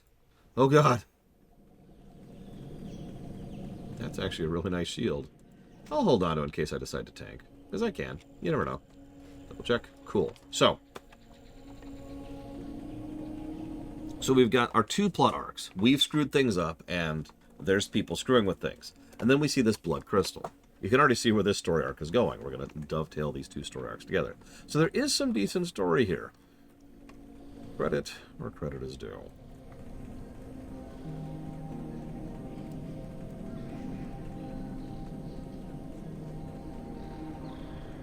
Yeah, Project Titan was cursed. And that's the simplest way I could phrase that. Really. The Naru have not... Yeah, Metzen, you ever wonder the real reason Metzen quit everything for like 6 years? Yeah, he had to recover. Do not lose faith. Be well. Okay, so he wants to go. She wants to teach me about trainers. That's whatever. Heck, honestly, we can just skip that. Okay. The Naru have not forgotten us. So we returned with this. Remain vigilant. Dumb them. Dumb them all to the nether. They had a spy watching everything we've done, and for how long? I must notify Valen at once. You've done us a great service. Be on guard. I'll be contacting you once the Prophet has given me instruction on what to do. Blessings upon your family. Remain visions, you say. Interesting. And this prophecy has come to pass? But you say they saw the power of the Exodar, and Oros was in the vision. What could they mean? Good health, long life. You found what? Where? Remember the lessons. How did such a thing end up in the stomach of a Night Stalker? Dionys Akar. Yeah, whatever. Do not lose You have faith. survived the wilds of our new home and shown yourself a cut above the others. I believe you have come of age to assist those battling in the front lines of Bloodmist. The Hand of Argus could use a Draenei like you. Report to Toralius the Pack Handler. You'll find him outside the Exodar. Give him these orders, and he will direct you to your new duties.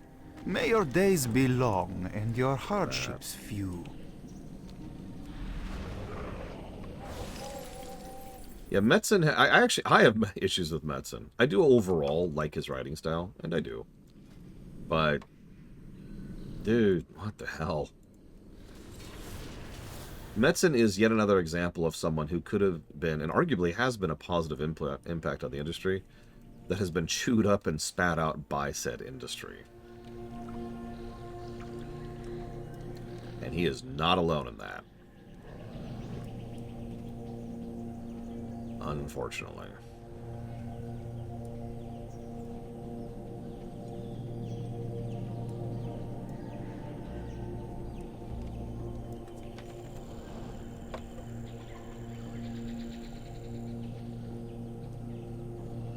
Chronokai Christor.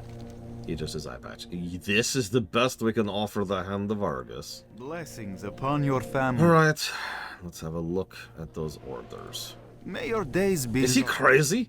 Entrusting something like this to some no-named Draenei youngling. Actually, I'm actually not going to pick up that quest yet. We'll come back to that, because we have effectively reached the point where we have concluded Azuremyst's story. So, we're done here. Yay, woo. Let's do a brief showcasing of the Exodar, because there's really only one other time we will ever go into the Exodar, and that's not until Legion. And yes, I actually have read Jason Schreier's book, and yeah, Project Titan really is a cursed project. I also would like to take a moment to personally blame Bobby Kotick and his goddamn cronies, who should all burn in hell forever. So this is the Exodar. This is what's left of a Naru ship. No, it's a spaceship. Acknowledge it, accept it, admit it, embrace it. So there's our core. There actually is a Naru down there at the bottom. The Exodar is probably the worst city in the game. Like, I'd have to think about that. There might be worse. I don't know. But, like, maybe Ouroboros. I don't know. But the Exodar is pretty bad. So first of all, it's too big, ironically. And obviously you can't fly in here, so you can mount, at least. That's nice. But yeah, it's a pain to navigate. It looks like this, right? It's got its 3 wings, but there's this map, for once, is actually pretty unindicative. Let me showcase something here really quick. If I go over here to Stormwind, this map is fairly navigable, right? Like, just looking at that, you can tell where you're going and where leads to what, right? Boop, boop, boop, boop. Like, there's literal roads and bridges and all kinds of other cool stuff that's visible. Here, look at this mess. Now, you might think it's fairly linear, but it actually isn't. There are multiple little side passageways and other weird things about it. You can't even see the ramps on this map, for God's sakes, because this is actually a 3-story city. Like, nothing indicates that this is a multi-city story here. It does look cool.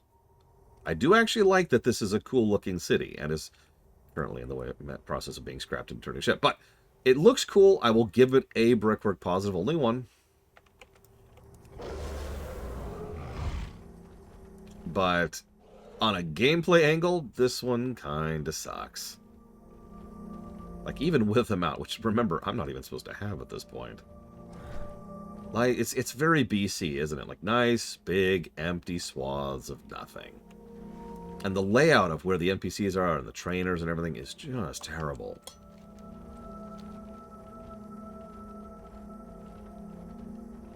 Like, just... oh, look at this nonsense.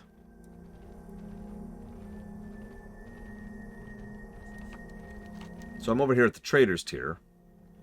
So where's my warrior? Where's my warrior trainer? Huh.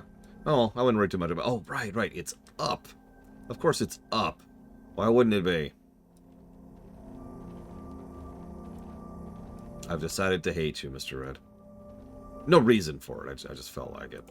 The Naru have not forgotten like us. This just... what? Here, I'll take that. Doesn't matter. Go away. Do not lose faith.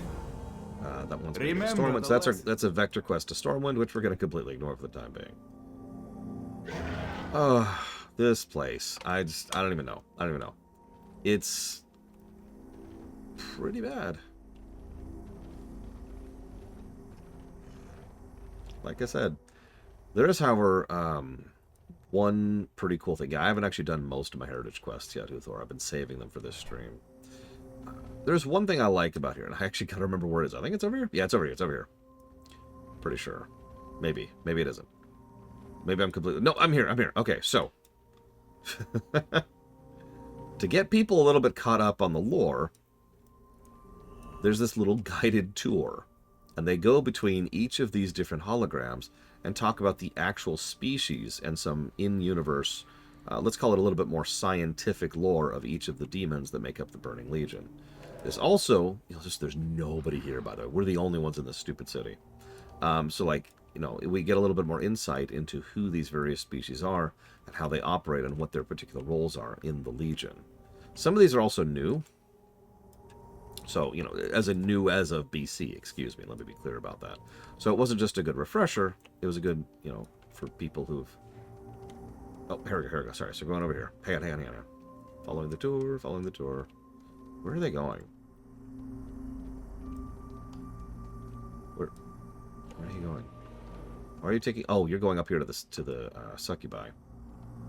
Hang on. Hang on.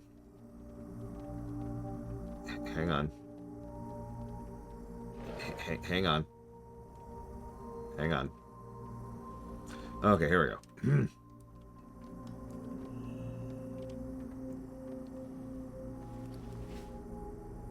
Hang on. Succubus.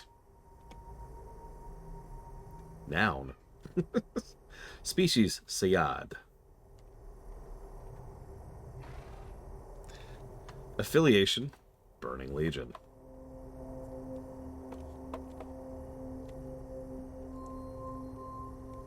Function, intelligence agents and torturers. The cruel Sayadi temptresses exemplify the subtler side of the Legion's nihilistic crusade. Loading. Loading. Is that it? I actually don't remember. It's only a snippet, I remember. There we go. They revel in causing anguish and pain, and their murderous interrogations are the stuff of nightmares.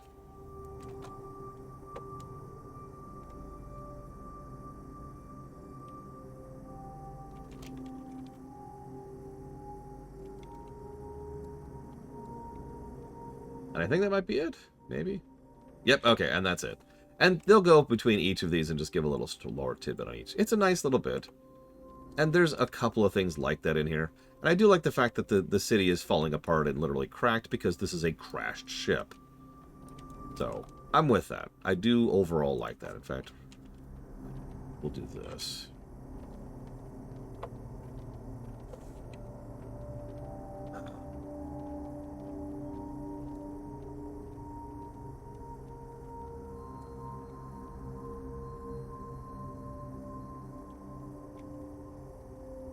There we go. Okay, we might actually hear this one because it's going to take me so long to actually type all this out.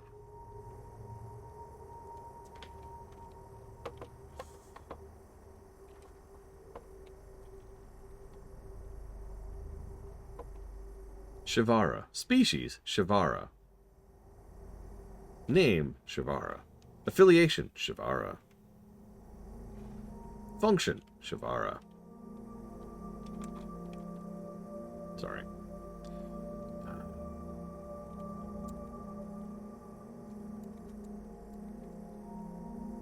Devout and exceedingly charismatic, these priestesses live only to evangelize the power of Sargeras' dread vision. Yeah, fun fact, most of the most trusted demons in Sargeras' retinue are Shivara. They are the driving heart of the Burning Crusade.